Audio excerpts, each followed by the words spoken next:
సామెతలు 5వ అధ్యాయం 1వ వచనంలో ఏమనుంది? నా కుమారుడా, నా జ్ఞాన ఉపదేశమును ఆలకింపుము అని అంటారు. అంటే ఆ ఉపదేశంలో ఏముండిద్దంట? జ్ఞానం ఇమిడి ఉండిద్ది అనమాట. అవునా? ఉపదేశం అంటే ఏం చెప్తారు? వాక్యం చెప్తారు. అవునా కదా? వాక్యం చెప్తారు. ఆ వాక్యంలో ఏమి ఇమిడి ఉండిద్దంట? జ్ఞానం ఇమిడి ఉండిద్ది అని అంటున్నాడు. ఆ జ్ఞానం లేకుండా మళ్ళా ఇంకోటి ఏముంది? వివేకము గల నా బోధకు చెవి ఎగ్గుము. ఆ బోధలో ఏముండిద్దంట? వివేకం ఉండిద్ది అనమాట. అవునా? వివేకం అంటే ఎప్పుడు ఏం చేయాలో, ఏది చేయాలి, ఏమి చేయకూడదు, ఈ రెండు చాలా ప్రాముఖ్యం అనమాట. ఈ సామెతలు మొత్తం కూడా దాని గురించే చెప్పబడతా ఉన్నాయి. జ్ఞానం గురించి, వివేకం గురించి అనమాట. అవునా? ఈ రెండింటిని పొందుకునే తండ్రి దగ్గర నుంచి యేసుక్రీస్తు వారు తండ్రి చిత్తాన్ని నెరవేర్చారు. కాబట్టి మీరు కూడా నా వల్లే తండ్రి చిత్తాన్ని నెరవేర్చాలి అంటే మీకు కూడా ఇక్కడ జ్ఞానం, వివేకము ఖచ్చితంగా కావాల్సిందే. అది లేకపోతే మనం దేవుని చిత్తాన్ని నెరవేర్చలేము. కాబట్టి ఆ ఉపదేశాన్ని అంతా ఏం చేయాలంట? ఆలకించాలి. ఉపదేశం అంటే నథింగ్ బట్ వాక్యం, అంతేనా? వేరొకటి ఏది ఉపదేశం చేయరు కదా, వాక్యమే చెప్తారు. కాబట్టి ఆ ఉపదేశంలో జ్ఞానం ఉంటుందంట, ఆ బోధలో ఏముండిద్దంట? వివేకం ఉండిద్ది అనమాట. కాబట్టి మన వాక్యాన్ని చదివేటప్పుడే ఆ జ్ఞానము, వివేకము మనలోకి ప్రవేశిస్తూ ఉండిద్ది అనమాట. ఆ యొక్క భయము, భక్తి మనలో తయారవుతూ ఉండిద్ది. దేవుని గుర్చిన భయము, భక్తి మనలో తయారవుతూ ఉండిద్ది. అందుకని యెహోషువ కూడా చెప్పింది, నువ్వు దాన్ని ప్రతిదినము ధ్యానిస్తూ ఉండాలి. ఎందుకంటే దాన్ని ధ్యానిస్తూ ఉంటేనే నువ్వు ఆ నీతి న్యాయం ప్రకారంగా, ఆ జ్ఞానం ప్రకారంగా నువ్వు నడుచుకుంటావు. అట్ ద సేమ్ టైం వాళ్ళని నడిపిస్తావు. కాబట్టి ప్రతి దినం నువ్వు దాన్ని కంపల్సరీగా ధ్యానించాలి అన్నాడు. అంటే నీతిగా న్యాయంగా నడుచుకోవాలి అని అంటే మనం ఏం చేయాలి? వాక్యాన్ని చదవాలి. వాక్యాన్ని చదివినప్పుడు ఆ యొక్క వాక్యం ఏదైతే ఉందో మనం దాని ప్రకారంగా నడిచేటట్టుగా చేసిద్ది అనమాట. వాక్యం చదువుకుని దాని ప్రకారంగా మనం నడవలేము. అప్పుడు నీవు చాలు. ఆ ఉపదేశంలో, ఆ బోధలో ఏముంటుందంట? జ్ఞానము, వివేకము దాగి ఉండిద్ది అనమాట. అంటే దేవుని వాక్యం నుంచే వచ్చింది. అందుకని ఏమనుంది? జ్ఞానము దేవుని నోట నుంచి వచ్చింది అని ఉంది. దేవుని నోట నుంచి వచ్చేది ఏంటి? దేవుని నోట నుంచి వచ్చే ప్రతి మాట వాక్యం. దాన్నే మనం ఏమంటాం? వాక్యము అంటాం అనమాట. కాబట్టి దేవుని నోట నుంచి వచ్చే ప్రతి మాటలో ఆ యొక్క జ్ఞానము, వివేకము దాగి ఉండిద్ది. దాన్ని ఏంటంటే నిత్యం మనం ధ్యానిస్తూ ఉండాలి. ఇప్పుడు 4వ అధ్యాయం, కుమారులారా తండ్రి ఉపదేశము వినుడి. 4వ అధ్యాయం 13వ వచనం అయిపోయిందా? 13 వరకు ధ్యానించుకున్నాం. అక్కడ వరకు ఒక అంశం. అది 14 నుంచి అంశం మారుతుంది కాబట్టి మనం మరలా ధ్యానించుకుందాం అనుకున్నాం. కంటిన్యూషన్. భక్తిహీనుల త్రోవను చేరకుము. ఎందుకని చేరద్దు అంటున్నారు? ఇవాళ ఆగస్టు 15 కాబట్టి జనరల్గా యూత్ మీటింగ్స్ ఎక్కువ పెట్టుకుంటూ ఉంటారు బయట, యవనస్తులు కూడా ఎక్కువ. అవునా? అందుకని నా దగ్గర ఉన్న వాటిలో కొంచెం జెండాకి దగ్గరలో ఉండే రంగులు ఉండేటట్టు ఈ షర్ట్ వేసుకుని వచ్చా. ఎప్పుడు ప్లెయిన్ షర్ట్లు వేసుకొచ్చుకుంటున్నాం కదా, ఇవాళ ఆగస్టు 15 రంగులు ఉంటే బాగుండిద్దిలే అన్నట్టుగా ఎక్కువగా యూత్ మీటింగ్స్ పెట్టుకుంటూ ఉంటారు. కాబట్టి మనకు కూడా చక్కగా అదే అంశం. బ్రదర్ నిన్న ఈవినింగ్ అన్నారు, యూత్ని కూడా రమ్మని చెప్పాను బ్రదర్, ఇంకా దేవుని చిత్తం వాళ్ళు వస్తారో రారో అన్నారు. ఏమనుంది ఇక్కడ? భక్తిహీనుల త్రోవను చేరకము అని అంటున్నారు. ఎందుకని చేరద్దు అంటున్నారు? భక్తిహీనులు అంటే వాళ్ళు ఏ కాలనీలో ఉంటారు? వాళ్ళు యనమల కుదురుకి ఎంత దూరంలో ఉంటారు? ఏ కాలనీలో ఉంటారు? వాక్యం చదవకుండా ఉంటే వాళ్ళని ఏమంటారు? భక్తిహీనులు అని అంటారు. ఎందుకని? వాళ్ళంతా నడవలసిన త్రోవలో నడవరంట. నడవలసిన త్రోవలో ఎవరు నడవరు? వాక్యాన్ని చదివితే అది దాని ప్రకారంగా నడిచేటట్టుగా మనల్ని సిద్ధపాటు చేస్తుంది. అవునా? వీళ్ళెవరు? నడవలసిన త్రోవలో నడవని వాళ్ళు అంట. నడవట్లేదు అంటే వాళ్ళు ఏం చేయరు? వాక్యాన్ని చదువురాళ్ళు. కాబట్టి నా కుమారులారా ఏమంటారు మనల్ని? భక్తిహీనులను చేరకము అని అంటున్నాడు. మనం ఎందుకని? పోగొట్టుకున్న స్థితిని మరలా చేరుకోవాలి కాబట్టి కాబట్టి ఏమంటున్నాడు, ఆ త్రోవలో మీరు వెళ్ళొద్దు అని అంటున్నాడా. దుష్టుల మార్గమున నడవకము. వాళ్ళకి వాక్యాన్ని చదవకుండా నడవలసిన త్రోవలో నడవకుండా ఉండే వాళ్ళకి ఇక్కడ 2 పేర్లు పెట్టారు. ఏంటంటే అయ్యి భక్తిహీనులు, దుష్టులు అని పేరు పెట్టారనమాట. అలాగా మీరు ఉండొద్దు. మీరు నిత్యము వాక్యాన్ని ధ్యానిస్తా ఆ వాక్యాన్ని అనుసరించడమే మన జీవిత విధానంగా పెట్టుకొని ఉండాలి. నడవలసిన త్రోవలో మనం నడిచేవారుగా ఉండాలి అని చెప్తున్నాడు. తర్వాత ఏమంటున్నారు, దాని యందు ప్రవేశింపక. దేని యందు? ఆ త్రోవలోకి. అవునా, రోడ్డు దిగి కిందకి నడవబాకండి అని అంటున్నాడు. వాళ్ళు ఎక్కడ నడుస్తారు భక్తిహీనులు? వాళ్ళు నడవలసిన త్రోవలో కాకుండా వేరొక త్రోవలో నడుస్తూ ఉంటారు అనమాట. వాళ్ళు నడవలసిన త్రోవ ఏది? వాక్యాన్ని అనుసరించటం. అవునా, వాక్యాన్ని అనుసరించటం అనేది నడవలసిన త్రోవ అన్నమాట. మనం పోగొట్టుకున్న స్థితికి మరలా మనల్ని చేర్చే త్రోవ అది. వాళ్ళు ఎక్కడ నడుస్తారంటే ఆ త్రోవలో నడుస్తారు. వాళ్ళు అక్కడ నడవరంటే ఎక్కడ నడుస్తారు? వాళ్ళు ఆ త్రోవ పక్కన నడుస్తూ ఉంటారు అనమాట వాళ్ళు. కాబట్టి ఏమంటున్నారు, దాని యందు ప్రవేశింపక అంటే మనల్ని వాక్యాన్ని మీది ఏది కూడా మనల్ని చెయ్యొద్దు అని చెప్తున్నారు అనమాట. మీరు ఆ రోడ్డు దిగొద్దు కిందకి అని చెప్తా ఉన్నాడు. అవునా, ఎంతమందికి అర్థమవుతుంది మీకు? వాక్యం ఒకటి చెప్తుంటే మనం ఎప్పుడైతే ఇంకొకటి చేసామో మనం వెళ్ళవలసిన త్రోవలో కాకుండా వేరొక త్రోవలో మనం వెళ్తున్నట్టుగా అప్పుడు ఆ భక్తిహీనులు అనే ట్యాగ్ మనకి ఇక్కడ పెట్టుకోవాలి. అవునా కదా? ఆ దుష్టులు అనే ట్యాగ్ ఇక్కడ పడిద్ది అనమాట మనకి ఆటోమేటిక్గా. కాబట్టి మనం ఎప్పుడు కూడా ఆ త్రోవ విడవకూడదు. వాక్యాన్ని అనుసరించటం అనే త్రోవ విడిచిపెట్టకూడదు. వాక్యాన్ని అనుసరించడం అనే త్రోవ మనకి ఎలా తెలిసింది? వాక్యం చదువుతుంటే దేవుడు ఏం చేయమంటున్నాడు, ఏమి చెయ్యొద్దు అని చెప్తున్నాడో తన అభిప్రాయాన్ని మనం తెలుసుకుంటూ ఉంటాం అన్నమాట. తన ఉద్దేశాన్ని తెలుసుకుంటూ ఉంటాం. మన సృష్టికర్త అయిన తన ఉద్దేశ ప్రకారంగా మనం నడుచుకుంటూ ఉంటాం. ఆ తర్వాత అందుకని ఏమంటాడు, దాని యందు ప్రవేశింపక తప్పించుకొని తిరుగుము. దాని నుండి తప్పించుకొని తిరగటం అంటే దేని యందు ప్రవేశింపక ఆ వాక్యాన్ని మాత్రమే అనుసరించటం అనే త్రోవ నుంచి పక్కకి పోవద్దు. ఆ పక్కకి వెళ్తే ఎవరు మార్గం? అది భక్తిహీనుల మార్గం, దుష్టుల మార్గం అది. కాబట్టి ఆ మార్గంలోకి వెళ్లకుండా తప్పించుకొని తిరగాలంటే మనం ఎటు తిరగాలి? ఈ మెయిన్ రోడ్ మీదే వెళ్తూ ఉండాలి. ఏంటా మెయిన్ రోడ్డు? వాక్యాన్ని అనుసరించటం. అవునా, ఆ రోడ్డు మీదే వెళ్తూ ఉంటే వాళ్ళు వెళ్ళే త్రోవను మనం తప్పించుకొని తిరుగుతున్నట్టు అనమాట. మనం కూడా చక్కగా వాక్యం చదవట్లేదు అనుకోండి, దాన్ని అనుసరించాలనే ఆశ మనలో తయారవదు. మనం కూడా ఆటోమేటిక్గా రోడ్డు దిగి వెళ్ళిపోతూ ఉంటాం. ఆ సంగతి మనకు కూడా తెలియదు. బుద్ధి లేని కన్యలకి తెలిసిందా ఆరిపోయిన దీపాలని? వాళ్ళకి తెలియదు. చాలామంది ఏంటంటే ఆత్మీయత కోల్పోయిన సంగతి కూడా వాళ్ళకి తెలియదు. అవునా, నేను ఇంకా నిలబడే ఉన్నానులే, పెళ్లి కుమారుడు రాగానే ఆయనతో పాటు వెళ్ళిపోవటమే అనుకుంటా ఉంటారు. వీళ్ళు కూడా అంతే అనుకున్నారు. దీపాలు ఆరిపోయినాయి, వీళ్ళకి తెలియదు. ఎప్పుడెప్పుడు వస్తాడా అని చెప్పి ఆయన కోసం ఎదురు చూస్తూ ఉన్నారు. దారి వైపు చూసుకుంటా. ఆయన రానే వచ్చాడు, తీసుకెళ్ళాడు వీళ్ళని. చాలామంది ఆత్మీయ జీవితాలు అంతే. చదవటం ఎప్పుడు ఆపేశారు. అవునా, చదవటం ఎప్పుడు ఆపేశారు. ఆత్మీయ జీవితాలు ఆరిపోతూ ఉన్నాయి. అయినా వాళ్ళు తెలుసుకోలేని పరిస్థితిలో ఉంటున్నారు. ఆల్రెడీ రోడ్డు దిగేసి వెళ్ళిపోతున్నారు. ప్రయాణం ఎప్పటి నుంచో రోడ్డు కిందే సాగుతుంది. దాన్ని చెక్ చేసుకోమని అంటున్నాడు అనమాట. దాని యందు ప్రవేశింపక తప్పించుకొని తిరుగుము. దాని నుండి తొలగి సాగిపోవాలి. వాక్యాన్ని అనుసరించే మార్గంలో మనం ముందుకి సాగిపోతూ ఉండాలి. తర్వాత ఏమంటున్నాడు, అట్టివారు ఎవరంటే అట్టివారు అంటే భక్తిహీనులు, దుష్టులు ఎవరైతే ఉన్నారో వాళ్ళు ఏం చేయాలంట? కీడు చేయకుండా, ఒకరికి ఏదో ఒకటి హాని చేయకుండా వాళ్ళు ఏం చేయాలంట? నిద్రపోరంట. వాళ్ళు ఎవరికైనా అనిపిస్తుంది అట్లాగా?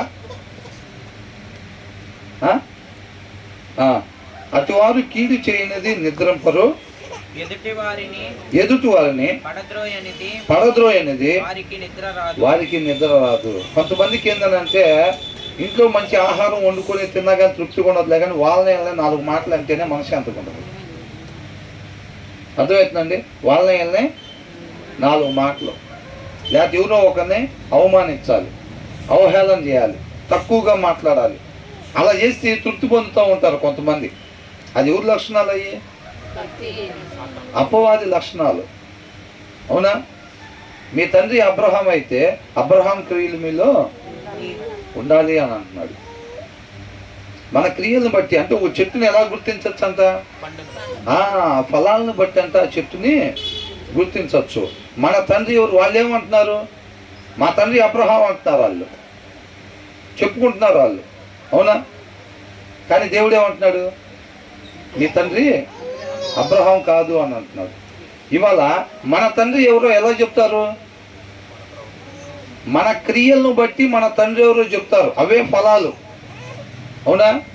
మనం చేసే క్రియలను బట్టి దేవుడు వాళ్ళ తండ్రి ఎవరో ఎలా చెప్తున్నాడు? వాళ్ళు చేసే క్రియలను బట్టి చెప్తున్నాడు మీ తండ్రి అబ్రహాం కాదు అని. మీ తండ్రి అబ్రహాం అయి ఉంటే కనుక అబ్రహాం చేసిన క్రియలు మీలో ఉండేవే, కనపడేవి. ఆ క్రియలు మీ దగ్గర లేవు అంటే మీ తండ్రి అబ్రహాము కాదు. ఇవాళ మన తండ్రి కూడా ఎవరో ఎలా చెప్తారంట? మనం చేసే క్రియలను బట్టి. అవునా? మనం చెప్పేసుకుంటే కాదు, వాళ్ళకిలాగా మనం కూడా మేము ట్రూ క్రిస్టియన్స్ అండి, మేము బిలీవర్స్, ఇన్ని సంవత్సరాల నుంచి మేము ఎట్లా, అన్ని సంవత్సరాల నుంచి ఎట్లాగాని అంటే అయిపోతామా? వాళ్ళు చెప్పుకున్నంత మాత్రాన అయిపోయారా? అబ్రహాం సంతానం అయ్యారు వాళ్ళు? కాదు. అర్థమవుతుందా? కాబట్టి మనం కూడా క్రియలతో కలిగిన విశ్వాసము, ప్రవర్తన కలిగి ఉండాలన్నమాట. ఏమంటున్నారు ఇక్కడ? కీడు చేయకుండా అంట, నిద్రింపరంట. ఎవరన్నా పడదోయినది ఆత్మీయంగా పడదోయకుండా వాళ్ళకి ఏమన్నదంట? నిద్ర రాదన్నమాట. కొంతమంది ఈ పరిచర్యలో బిజీగా ఉంటే కొంతమంది ఆ పరిచర్యలో బిజీగా ఉంటారు. తొలగిపోయిన వాళ్ళు ఏం చేస్తారు? రోడ్డు మీద పోయేవాడు ఏం చేస్తాడంటే త్రోవలో ఉన్నవాడిని రోడ్డు మీదకి తీసుకురావడానికి చూస్తూ ఉంటాడు. వీళ్ళు నోరు తెరిస్తే వీళ్ళలో నుంచి జీవధారలు ప్రవహిస్తూ ఉంటాయి అన్నమాట. అవి జీవ మార్గంలోకి నడిపిస్తాయి అవి. ఆ కింద ఉన్న వాళ్ళు ఏం చేస్తారు? రోడ్డు మీద నడిచేవాడిని కూడా రోడ్డు కిందకి లాగుదామని చూస్తూ ఉంటారు అన్నమాట, ఎవరినో ఒకరిని పడగొట్టకుండా. అందుకనే కొంతమందికి చెడు అలవాట్లు ఉన్న వాళ్ళు ఏం చేస్తారు? వాళ్ళు ఒక్కళ్ళే పోరు ఎక్కడికి. వేరే వాళ్ళని కూడా, ఏరా రాత్రి జీతం వచ్చింది వచ్చేసేయి, అరే నా దగ్గర డబ్బులు లేవురా అంటే, నేను చూసుకుంటారా అంటే చూసుకుంటాడు. ఎందుకు చూసుకోడు? అదే కదా పని. ఫుల్ టైం మినిస్ట్రీ చేస్తున్నాడు కాబట్టి చూసుకుంటాడు. వాళ్ళకి అలా చూసుకోకపోతే వాళ్ళకి నిద్ర రాదంట. అవునా? తర్వాత ఏమంటున్నాడు? మన రోడ్డు మీద వెళ్ళే వాళ్ళు దాన్ని తెలుసుకొని ఉండాలన్నమాట. ఆ రోడ్డు పక్కన ఉన్న వాళ్ళు మనల్ని అలా పిలుస్తారు, ఆకర్షిస్తారు అని చెప్పి మనం ఆ జ్ఞానం కలిగి ఉండాలి. అర్థమవుతుందా? వాక్యాన్ని అనుసరించే వాళ్ళు పక్కన ఎవరు నడుస్తారు అంటే అటు ఇటు భక్తిహీనులు రోడ్డు పక్కన నడుస్తూ ఉంటారు. వాళ్ళు ఏం చేస్తూ ఉంటారు? పద్దాకలా అదే రారా ఇటు వెళ్దాం, రారా కలిసి వెళ్దాం, రారా అని చెప్పి పిలుస్తూ ఉంటారు. ఎప్పుడెప్పుడు పిలుస్తారంట? నిత్యము పిలుస్తూనే ఉంటారు వాళ్ళు. ఆ విషయం మనం జ్ఞానం కలిగి ఉండాలి, జాగ్రత్త కలిగి ఉండాలి అన్నమాట. తర్వాత ఏమంటున్నాడు? కీడు చేత దొరికిన దానిని వారు భుజింతురు. ఎలా భుజిస్తారంట? కీడు చేత. ఒకరికి కీడు చేయటం వల్ల మిగిలిన దాన్ని ఏదైతే ఉంటుందో దాని చేత వాళ్ళు భుజిస్తారు. బలాత్కారం చేత దొరికిన ద్రాక్ష రసమును తాగుతారు అన్నమాట. వాళ్ళ పని అది, వాళ్ళ దినచర్య అది. అర్థమవుతుందండి? మనం అనుకున్నాం కదా ఈ అసత్యంగా. ఇప్పుడు ప్రతి విషయంలో ప్రతి క్షణం కూడా వాక్యం ఏం చెప్తుంది దాని ప్రకారం ఒక వ్యాపారం పెట్టాలని మనం అనుకుంటున్నాము అని అంటే ఆ వ్యాపారం గురించి వాక్యం ఏం చెప్తుంది? నీతిగా న్యాయంగా మనం ఆ వ్యాపారం చేయాలని అంటే వాక్యం ఎలా చేయమని చెప్తుంది అనేది ఫస్ట్ ఆఫ్ ఆల్ మనం పరిగణలోకి తీసుకోవాలి. ఆ వ్యాపారానికి ఒక పేరు పెట్టడం, ఒక షాపు రెంట్కి తీసుకోవటం, లేకపోతే దాని ఓనర్ ఎక్కడో కనుక్కోవటం, ఈ కాదు. దానికన్నా ముందు చేయాల్సిన పని ఏంటి? మనం పలానా వ్యాపారం పెడదాము అని అనుకుంటున్నాం అని అంటే ఆ వ్యాపారానికి సంబంధించి వాక్యం ఏం చెప్తుంది, ఎలా ఉండాలని చెప్తుంది. ఈ మిగతా వాళ్ళు ఎలా చేస్తున్నారు కాదు, ఆ వ్యాపారం చేసేవాళ్ళు బయట ఎలా చేస్తున్నారు అసలు పోయి వాళ్ళని కనుక్కోవటం కాదు. బ్రదర్ ఈ వ్యాపారం పెడదాం అనుకుంటున్నాను, మరి దాంట్లో ఏం చేయాలి బ్రదర్, లాభాలు రావాలంటే నిలబడాలంటే ఏం చేయాలంటే వాడు ఏం చెప్తాడు? లీటర్కి 3 లీటర్లు కలపటం ఎగురు, ఈ రోజులో కలపకుండా ఎవరు లేడు అని చెప్తాడు. అవునా? దాన్ని బట్టి ఓకే అని చెప్పి తీసుకొచ్చుకొని మనం షాప్ రెంట్కి తీసుకొని పేరు పెట్టేస్తాం వ్యాపారం. అలా పెట్టకూడదు. వాక్య ప్రకారంగా ఉండాలన్నమాట. వాక్య ప్రకారంగా చెయ్యాలి. ఏ పని చేస్తున్నా సరే నీతిగా న్యాయంగా చెయ్యాలంతే. అది దాని ప్రకారంగా చూసుకొని, ఒక వివాహం అయినా ఒక పుట్టినరోజు అయినా మనం అనుకున్నాం కదా, ఒక గ్యాదరింగ్ కావచ్చు, ఏదైనా సరే దాని గురించి వాక్యం ఏం చెప్తుంది అసలు. వాళ్ళని అడగటం వీళ్ళని అడగటం మనకు అనిపించింది చేయటం కాదు. ప్రతి విషయం గురించి వాక్యం మాట్లాడుతూ ఉందన్నమాట. ప్రతి విషయం, ఈ సృష్టిలో ప్రతి ఒక్క విషయం గురించి వాక్యం మాట్లాడుతూ ఉంది. ప్రతి దాని గురించి చెప్తుంది. ఆ ఆసక్తి మనకు ఉండాలి. పిల్లల్ని పెంచాలా, వాక్యం ఏం చెప్తుంది అసలు. ఒక తల్లిదండ్రులుగా మనం ఉండాలా, వాక్యం ఏం చెప్తుంది. ఒక జెంట్స్గా ఉన్నాం అనుకోండి, ఒక భర్తగా ఉన్నాం అనుకోండి, భర్త గురించి వాక్యం ఎలా ఉండమని చెప్తుంది. ఒక తండ్రిగా ఉన్నాం అనుకోండి, ఒక తండ్రిగా ఎలా ఉండాలని వాక్యం చెప్తుంది. ఒక వ్యాపారం చేయాలంటే వ్యాపారం గురించి వాక్యం ఎలా చెప్తుంది.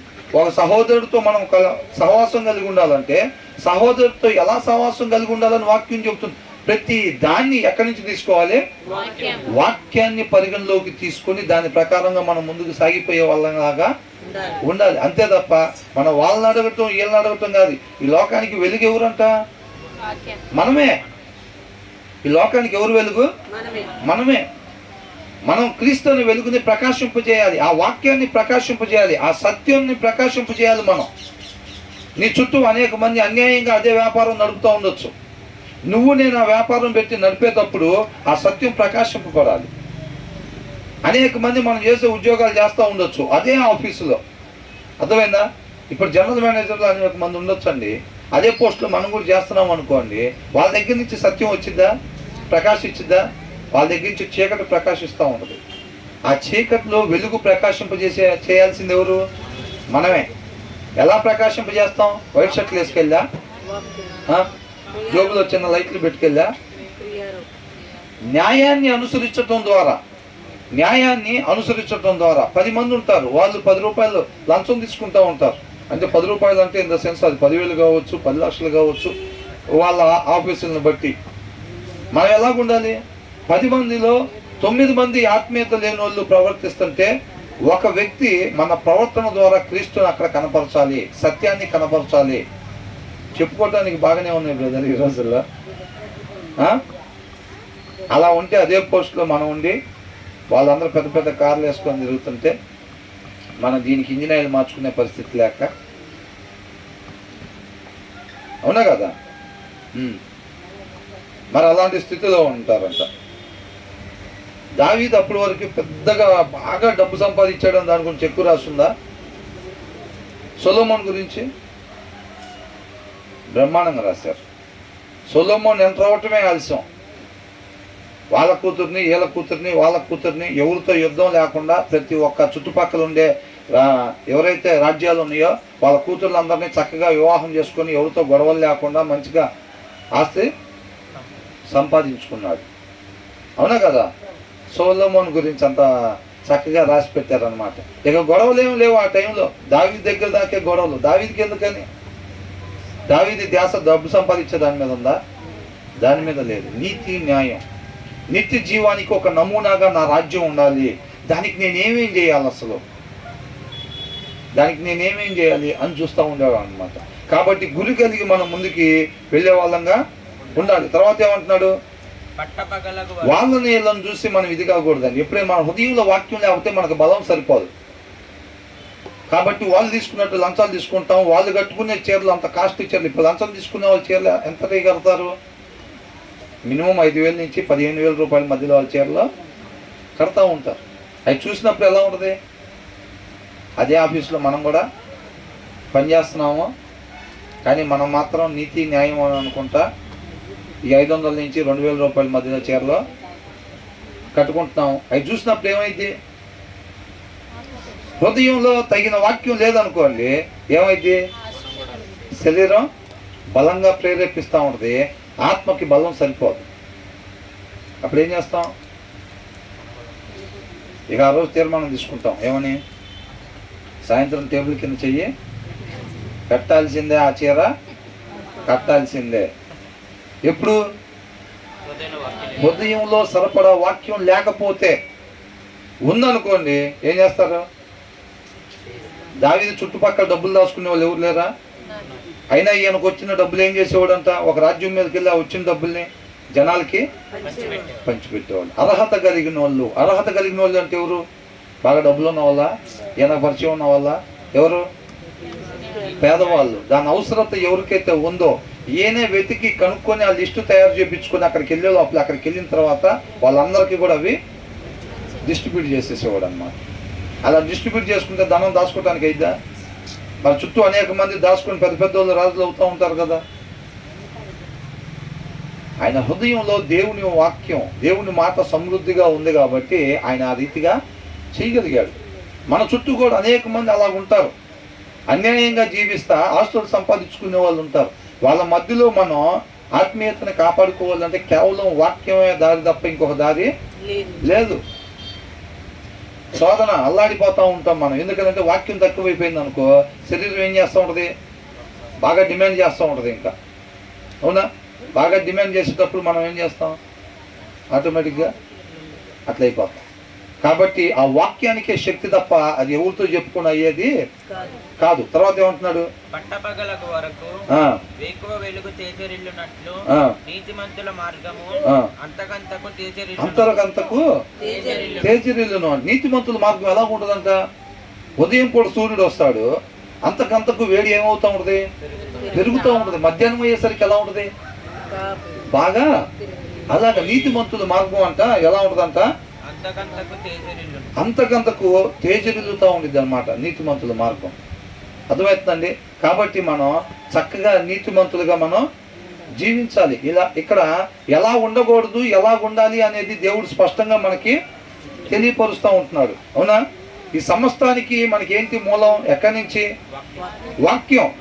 ఎప్పుడైతే నిత్యం మనం ఆ వాక్యాన్ని, ఇప్పుడు శరీరానికి ఎట్లాగైతే టిఫిన్, భోజనము, సాయంత్రం డిన్నరు, మధ్యలో స్నాక్స్ ఇవన్నీ ఎలా పెడుతున్నామో, ఆత్మకు కూడా దేవుని వాక్యం కానీ పెట్టకపోయినట్లయితే మాత్రం అది ఆ రోడ్డు దిగిపోయిన సంగతి కూడా మనకి తెలియదు. అర్థమవుతుందండి?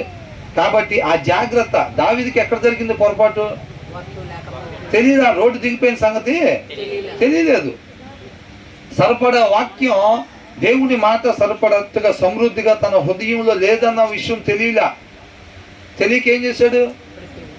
పడిపోయాడు. ఆ టైంలో శక్తి సరిపోలేదు ఆత్మకి. శరీరం డిమాండ్ చేస్తుంది, ఆత్మ బలహీనంగా ఉంది. అప్పుడు ఏమైంది? ఆ రెండింటికి జీవితకాలం పోరాటం జరుగుతూనే ఉంటుంది. అక్కడ ఏం చేయించింది? శరీరం చేయించింది అక్కడ. అర్థమైందండి? ఆ విషయం దీంట్లో ఎందుకు రాసి పెట్టారు? హృదయానుసారుడైన దావీదంతటి వాడే 3 సార్లు ప్రార్థన చేసుకునేవాడే, దేవుని వాక్యానికి అంత ప్రాధాన్యత ఇచ్చి తన హృదయంలో పెట్టుకునేవాడు సైతం ఎప్పటికప్పుడు చెక్ చేసుకోకపోతే బుద్ధి లేని కన్యకల్లాగా నష్టపోయే అవకాశం ఉంది. దావీదు దగ్గర కూడా అదే జరిగింది. నేను కూడా 25 సంవత్సరాలు అవుతుంది బాప్తిసం తీసుకొని, నేను కూడా చదవాల్సిందేనా? 48 సంవత్సరాలైనా చదవాల్సిందే అంటున్నాడు. లేకపోతే లేదు.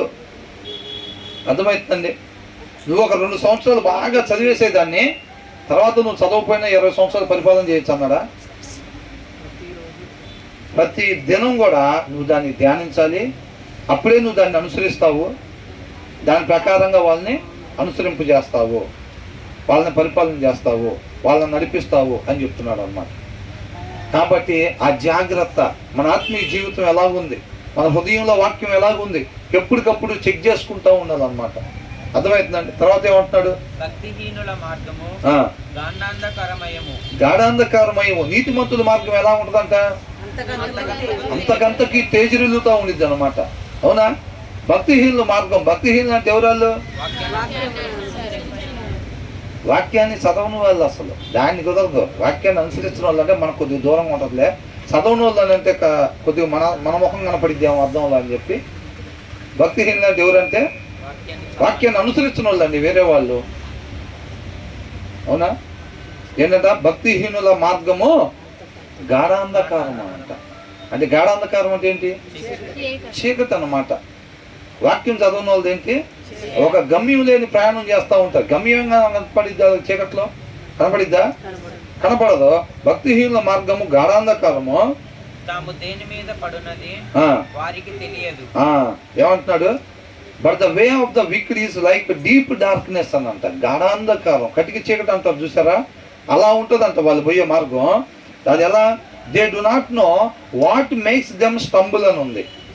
అంటే దేని చేత వాళ్ళు త్రొట్టిల్లిపోతారో అది వాళ్ళకి తెలియదంట. ఏ విషయంలో పడిపోతారో, ఏ విషయం దగ్గర వాళ్ళు మార్గం రోడ్డు దిగిపోతారో అది వాళ్ళకి తెలియదు. ఎందుకని తెలియదు? ఈ వాక్యం నా పాదములకు దీపము అని అంటున్నాడు. అవునా? ఆ స్ట్రీట్ లైట్ ఉన్నంతసేపు మన రోడ్డు మీద వెళ్తూ ఉండొచ్చు, ఎందుకంటే ఇది రోడ్డు అని మనకి తెలుస్తూ ఉంటుంది. ఆ పక్కన మనం వెళ్ళకూడదు అని తెలుస్తూ ఉంటుంది. చీకట్లో మనకు తెలియదు, ఆటోమేటిక్గా రోడ్డు దిగిపోతాం అంతే. అది ఎక్కడ దిగాము, ఈ ప్లేస్లో నేను రోడ్డు దిగిపోతానని తెలిసింది ఆ చీకట్లో తెలియదు అసలు మనకి. చీకటి అంటే ఏంటి? వాక్యం లేని హృదయం, వాక్యం లేని హృదయం అంతే. వాక్యం లేని వాళ్ళు ఎక్కడన్నా తొలగిపోతారు. నువ్వు ఎక్కడ తొలగిపోతావు నీకు కూడా తెలియదు అసలు. వాళ్ళకి దీపాలు ఎప్పుడు ఆరిపోయినాయి తెలుసా? పెళ్లి కుమారుడు వచ్చినప్పుడు తర్వాత ఎందుకు జరిగిందని పొరపాటు అంటే, ఇందాక 10 నిమిషాల క్రితం దీపాలు ఆరిపోయినాయి అని చెప్తారా? అసలు ఎప్పుడు ఆరిపోయినాయి మాకు కూడా తెలియదండి. నిజంగా అసలు మాకు తెలియదు, తెలిస్తే మేము వెలిగించుకునే వాళ్ళం కదా అని అంటారు.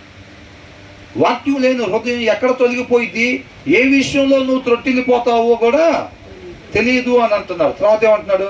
నా కుమారుడా, నా మాటలను అంగీకరింపము. ఏ మాటలంటాయి? ఇప్పుడు చెప్పబడుతున్నాయే. అవునా? నా కుమారుడా, ఇప్పుడు దాకా ఏదైతే చెప్తా వస్తున్నారో పైనుంచి ఈ మాటలు ఏం చేయాలంట? ఆలకింపము అని అంటే ఏంది? ఏమని చెప్తున్నాడు ఇప్పుడు దాకా? మీ హృదయంలో వాక్యం లేకపోతే మీరు నీతిమంతుల్లాగా ఉండలేరు, భక్తిహీనుల్లాగా దుష్టుల్లాగా అయిపోతారు. మీ హృదయంలో వాక్యం ఉంటే నీతిమంతుల్లాగా ఉంటారు అని అంటున్నాడు. దాన్ని మనం అంగీకరించడం అంటే ఏంది అసలు? చదవటం. నేను ఇక చదవాలి. అది సృష్టికర్త యొక్క మాట, నా మేలు కోరుకునేవాడి మాట, నా రక్షకుని మాట. ఆయన మాత్రమే నన్ను రక్షిస్తాడు. ఆయన చెప్తున్న మాట, నా వాక్యాన్ని నీ హృదయంలో సమృద్ధిగా ఉంచుకో ఎప్పుడు అని అంటున్నాడు. అది అంగీకరించడం అంటే. అవునండి, అది దేవుడి మాటేనండి, అది సత్యం అండి అని చెప్పి దాని ప్రకారం మనం చేయట్లేదు అనుకోండి, అది ఏమి నమ్మకం? దెయ్యాల నమ్మకం అది. అవును, అది దేవుడి మాటే, అది సత్యం ఆయన మాట్లాడేది అని చెప్పి ఆ చెప్పింది చేయట్లేదు అనుకోండి, ఏమి నమ్మకం అంట? దెయ్యాల నమ్మకం అంట. అందుకని ఏమంటున్నాడు? నా కుమారుడా, నా మాటలను ఆలకింపు మాట. ఎంతమంది ఆలకిస్తున్నారు? ఎంతమంది ఆలకిస్తారు చెప్పండి? ఆలకిస్తారా? ఆలకిస్తున్నాము అని మన తలకాయ ఊపేది కాదు, చెప్పేది కాదు, చేతులెత్తేది కాదు. మన క్రియను బట్టి దేవుడికి తెలియపరుస్తున్నాము. ఆయన మన క్రియను బట్టి తెలుసుకుంటాడు అని అంటున్నాడు. మీరు చెయ్యెత్తే దాన్ని బట్టి మనుషులు తెలుసుకున్నట్టుగా నేను తెలుసుకోను, మీ నోటి మాటను బట్టి నేను తెలుసుకోను. మనం ఎప్పుడు అంటాం కదా, ఇప్పుడు ఆ బాటిల్ ఇవ్వ అన్నదంటే ఓకే బ్రదర్ అని చెప్తే ఆ మాటను బట్టి మిగతా జనాలు ఏమనుకుంటారు? విధేయత చూపించాడని అనుకుంటారు. దేవుడు అక్కడ అనుకోడు. ఎప్పుడైతే ఆ బాటిల్ పట్టుకొని తీసుకొచ్చి ఇస్తాడో, ఎస్ అంగీకరించాడు, నా మాటని అంగీకరించాడు, పరిగణలోకి తీసుకున్నాడు, విధేయతను చూపించాడు అని చెప్పి క్రియ ఎప్పుడైతే చేస్తామో అప్పుడు దేవుడు విధేయత చూపించినట్టుగా తీసుకుంటాడు అన్నమాట. ఎందుకంటే ఆయన అంతరంగాన్ని చూసేవాడు కాబట్టి. అవునా? ఆ తర్వాత ఏమంటున్నాడు? నా కుమారుడా, నా మాటలను అంగీకరింపుము, నా వాక్యమునకు నీ చెవియొగ్గుము, నీ కన్నుల ఎదుట నుండి వాటిని తొలగిపోనీయకుము. నీ కన్నుల ఎదుట నుండి వాటిని అంటే ఏంటి దాని అర్థం?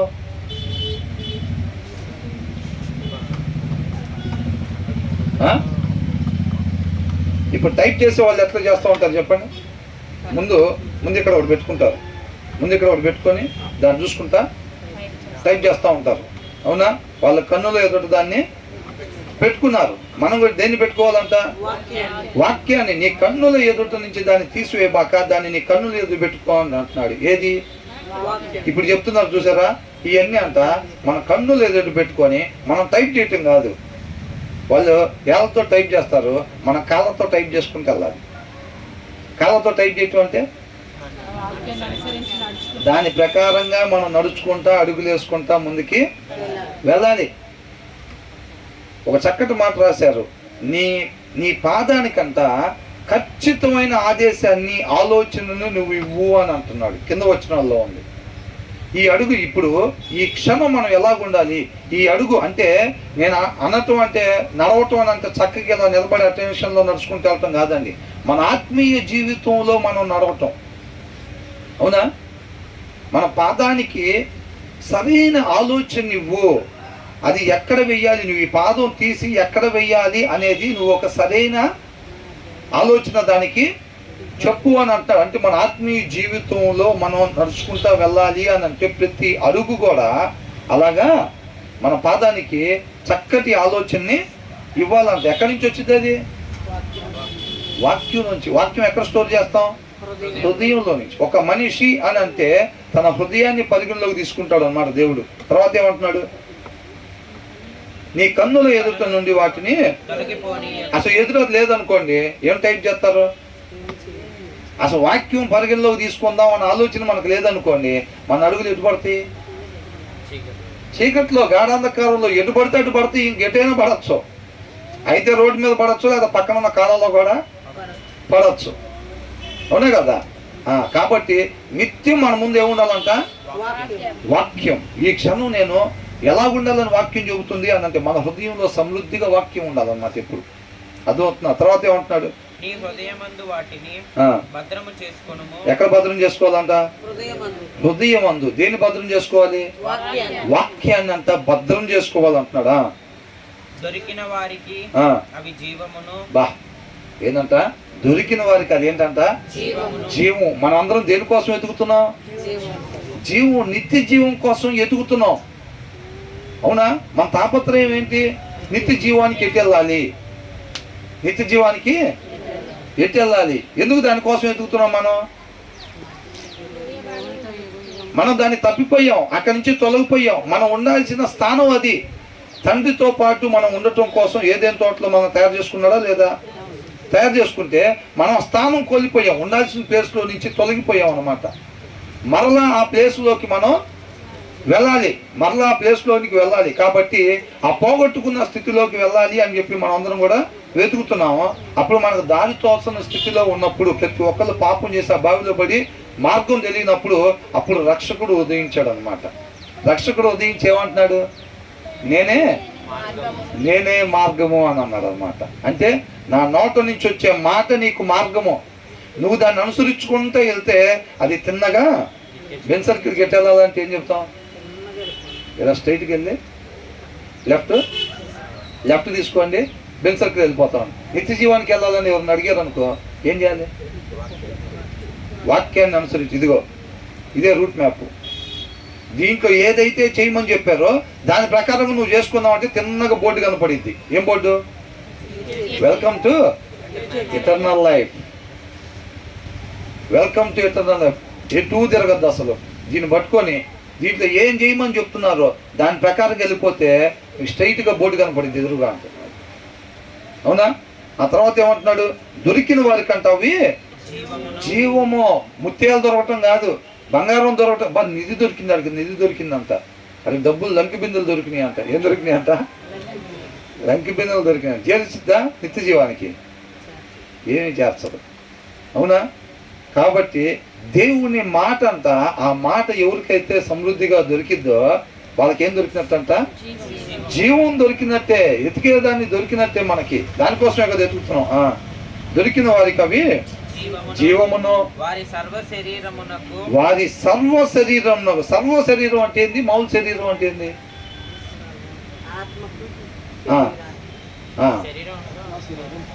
ఎస్, ప్రాణాత్మ దేహాలు. అవునా?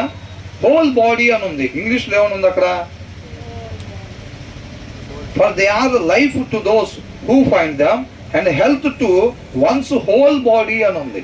హోల్ బాడీ అని అంటే సర్వ శరీరము, ప్రాణాత్మ దేహాలకు అని. అవునా? ఒక మంచి హెల్తీ ఫ్రూట్ తిన్నాం అనుకోండి, ఆత్మకు ఆహారం ఇచ్చిద్దా? ప్రాణానికి, శరీరానికి ఇచ్చిద్ది. అవునా? కానీ దేవుని వాక్యం దేనికి ఇచ్చిద్దంట? ప్రాణాత్మ దేహాలు మొత్తానికి ఆరోగ్యాన్ని ఇచ్చిద్ది అని అంటున్నాడు. అవునా? తెలివి తక్కువలు చేసేది ఏంటంట అంటే అచ్చంగా అట్లా అంటలేదు. ఈ ఆహారం వదిలిపెట్టి మూడింటికి ఏదైతే ఉందో హోల్ బాడీకి హెల్దీయెస్ట్ దాన్ని తీసుకోకుండా దాన్ని వదిలిపెట్టి ఓన్లీ శరీరానికి కావాల్సిన ఆవకాడో, డ్రాగన్ ఫ్రూట్, లేకపోతే ఇప్పుడు ఇలాంటివి తీసుకుంటున్నారు అనుకోండి, కొంతకాలం ఉండిపోయే శరీరాన్ని ఎన్ని ఆవకాడోలు పెడితే మాత్రం శాశ్వతంగా ఇక్కడ ఉంటామా? ఈ శరీరం ఉండిద్దా? ఏం ఉండదు. శాశ్వతంగా ఉంచేది ఏదంట? దేవుని మాట, వాక్యం. వాక్యం ప్రాణాత్మ దేహాలనంత శాశ్వతంగా ఉంచిద్దంట. అర్థమవుతుందండి? కాబట్టి జ్ఞానం కలిగిన వాళ్ళు దాన్ని పూజించాలి మనం. అందుకని ఆ జ్ఞానం అవసరం అని అంటున్నారు. తర్వాత నీ హృదయంలో నుండి జీవధారలు బయలుదేరును. ఎక్కడి నుంచి బయలుదేరుతాయంట? చేతుల్లో నుంచా? కాలంలో నుంచా? ఎక్కడి నుంచి? హృదయంలో నుంచి. అంటే ఏ దారులు అంట? జీవధారలు అంటే ఏంటి? జీవాన్ని ఇచ్చేయి అన్నమాట. అర్థమవుతుందా? అంటే మన శరీరం ఏమి చెయ్యాలి అనేది ఆదేశాలు ఎక్కడి నుంచి వస్తాయంట? హృదయంలో నుంచి వస్తాయి. నీ శరీరం ఎటుపోవాలి అనేది మొత్తం గైడెన్స్ నీ హృదయంలో నుంచి వచ్చింది. కాబట్టి ఏమంటున్నాడు? నీ హృదయంలో నుండి జీవధారలు బయలుదేరును. కాబట్టి అన్నిటికంటే ముఖ్యముగా నీ హృదయమును భద్రముగా కాపాడుకో. ఏది పడితే అది 3 స్టేర్లు బిల్డింగు, పట్టు చీరలు, నగలు, పేరు, అందం అవన్నీ లోపల స్టోర్ చేయబాక. నువ్వు ఏదైతే దాని లోపల పెడతావో అదే దాని లోపల నుంచి బయటికి వచ్చింది. దాన్నే నీ శరీరం నా శరీరం అనుసరించింది. అప్పుడు అర్థమవుతుందండి? హృదయంలోకి ఎట్లా పోయింది అసలు?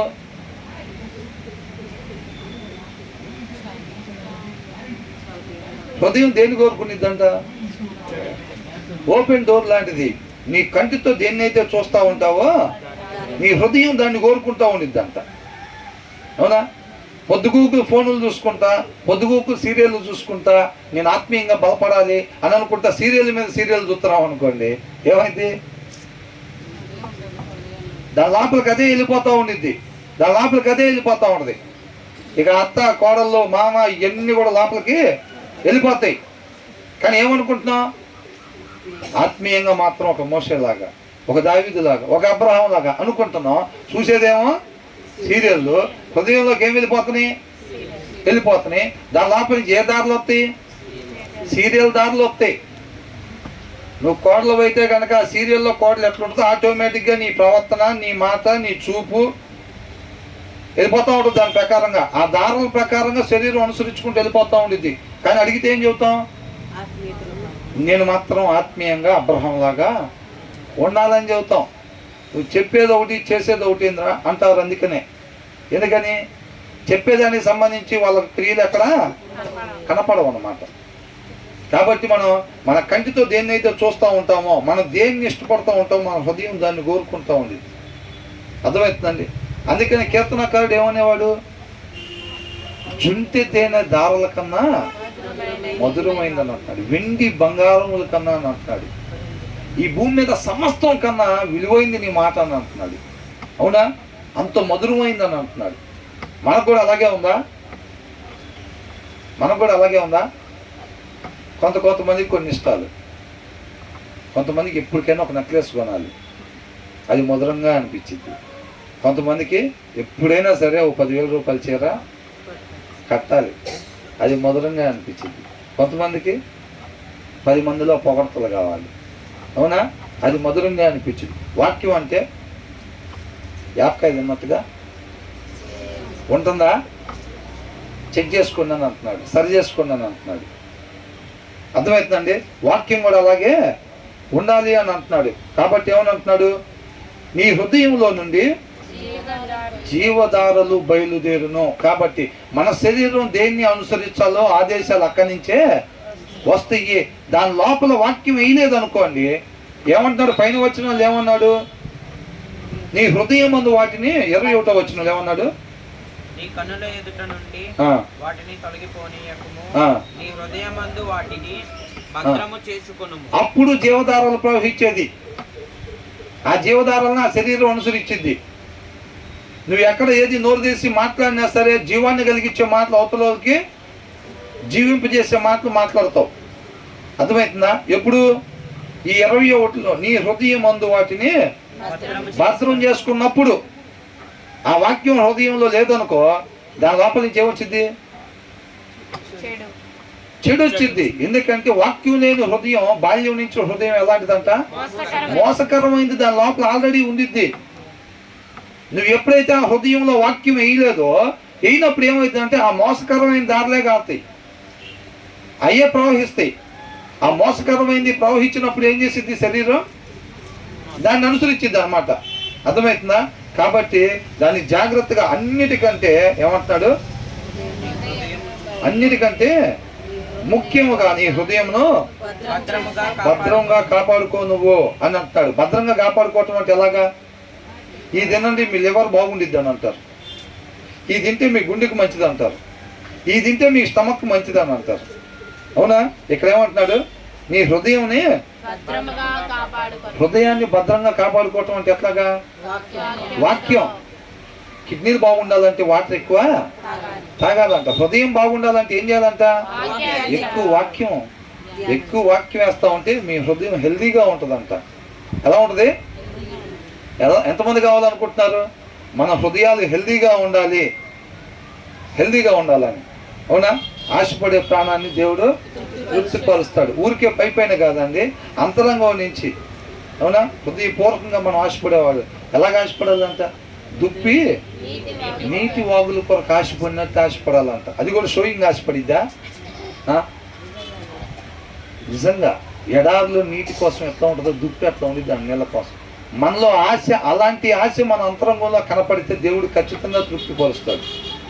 లేదా ఊరకే పైపైన నిజమైన ఆశలన్నీ లోపల వేరే ఆట మీద పెట్టుకొని పైకి మాత్రం ఊరకనే చేతులు ఎత్తుతున్నాం అనుకోండి, అలాంటి వాళ్ళని దేవుడు తృప్తిపరచడు. వేషధారుల్ని దేవుడు తృప్తిపరచడు. నిజంగా అంతరంగంలో నుంచి ఎవరైతే అలాగ ఆశపడుతున్నారో ఖచ్చితంగా దేవుడు వాళ్ళని తృప్తిపరుస్తాడు అనమాట. కాబట్టి దాన్ని జాగ్రత్తగా, హెల్దీ హృదయం ఉండాలి అని అంటే దేవుని వాక్యం నిత్యం దాంట్లో ఉండాలి, లేకపోతే కష్టం. ఆ తర్వాత ఏమంటున్నాడు? మూర్ఖపు మాటలు నోటికి ఎప్పుడు వస్తాయి? వాక్యం లేకపోతేనే వస్తాయి. అవునా? ఇవన్నీ పేర్లు అన్నమాట. వాక్యం చదవని వాళ్ళకి ఆటోమేటిక్గా దాన్ని అనుసరించరు. వాళ్ళందరికీ పెట్టే పేర్లు ఏమంటాం? ఏం మాటలు? మూర్ఖపు మాటలు మాట్లాడే వాళ్ళు ఏమంటారు? మూర్ఖులు అని అంటారు. అవునా? 14వ వచనం మొదట్లో ఏమనుంది? భక్తిహీనులు, దుష్టులు. అవునా? వాక్యం చదవని వాళ్ళు భక్తిహీనులంట, దుష్టులంట, మూర్ఖులంట. ఇవన్నీ కూడా వాళ్ళకి పెట్టబడిన పేర్లు ఇవన్నీ. తర్వాత ఏమంటున్నాడు? మూర్ఖపు మాటలు నోటికి రానియకము, కుటిలమైన మాటలు, అన్యాయమైన మాటలు, నీతి లేని మాటలు రానియకూడదని అంటున్నాడు. అర్థమవుతుందండి? పెదాల నుంచి ఏది పడితే అది మనం మాట్లాడటానికి వీల్లేదు. తర్వాత ఏమంటున్నాడు?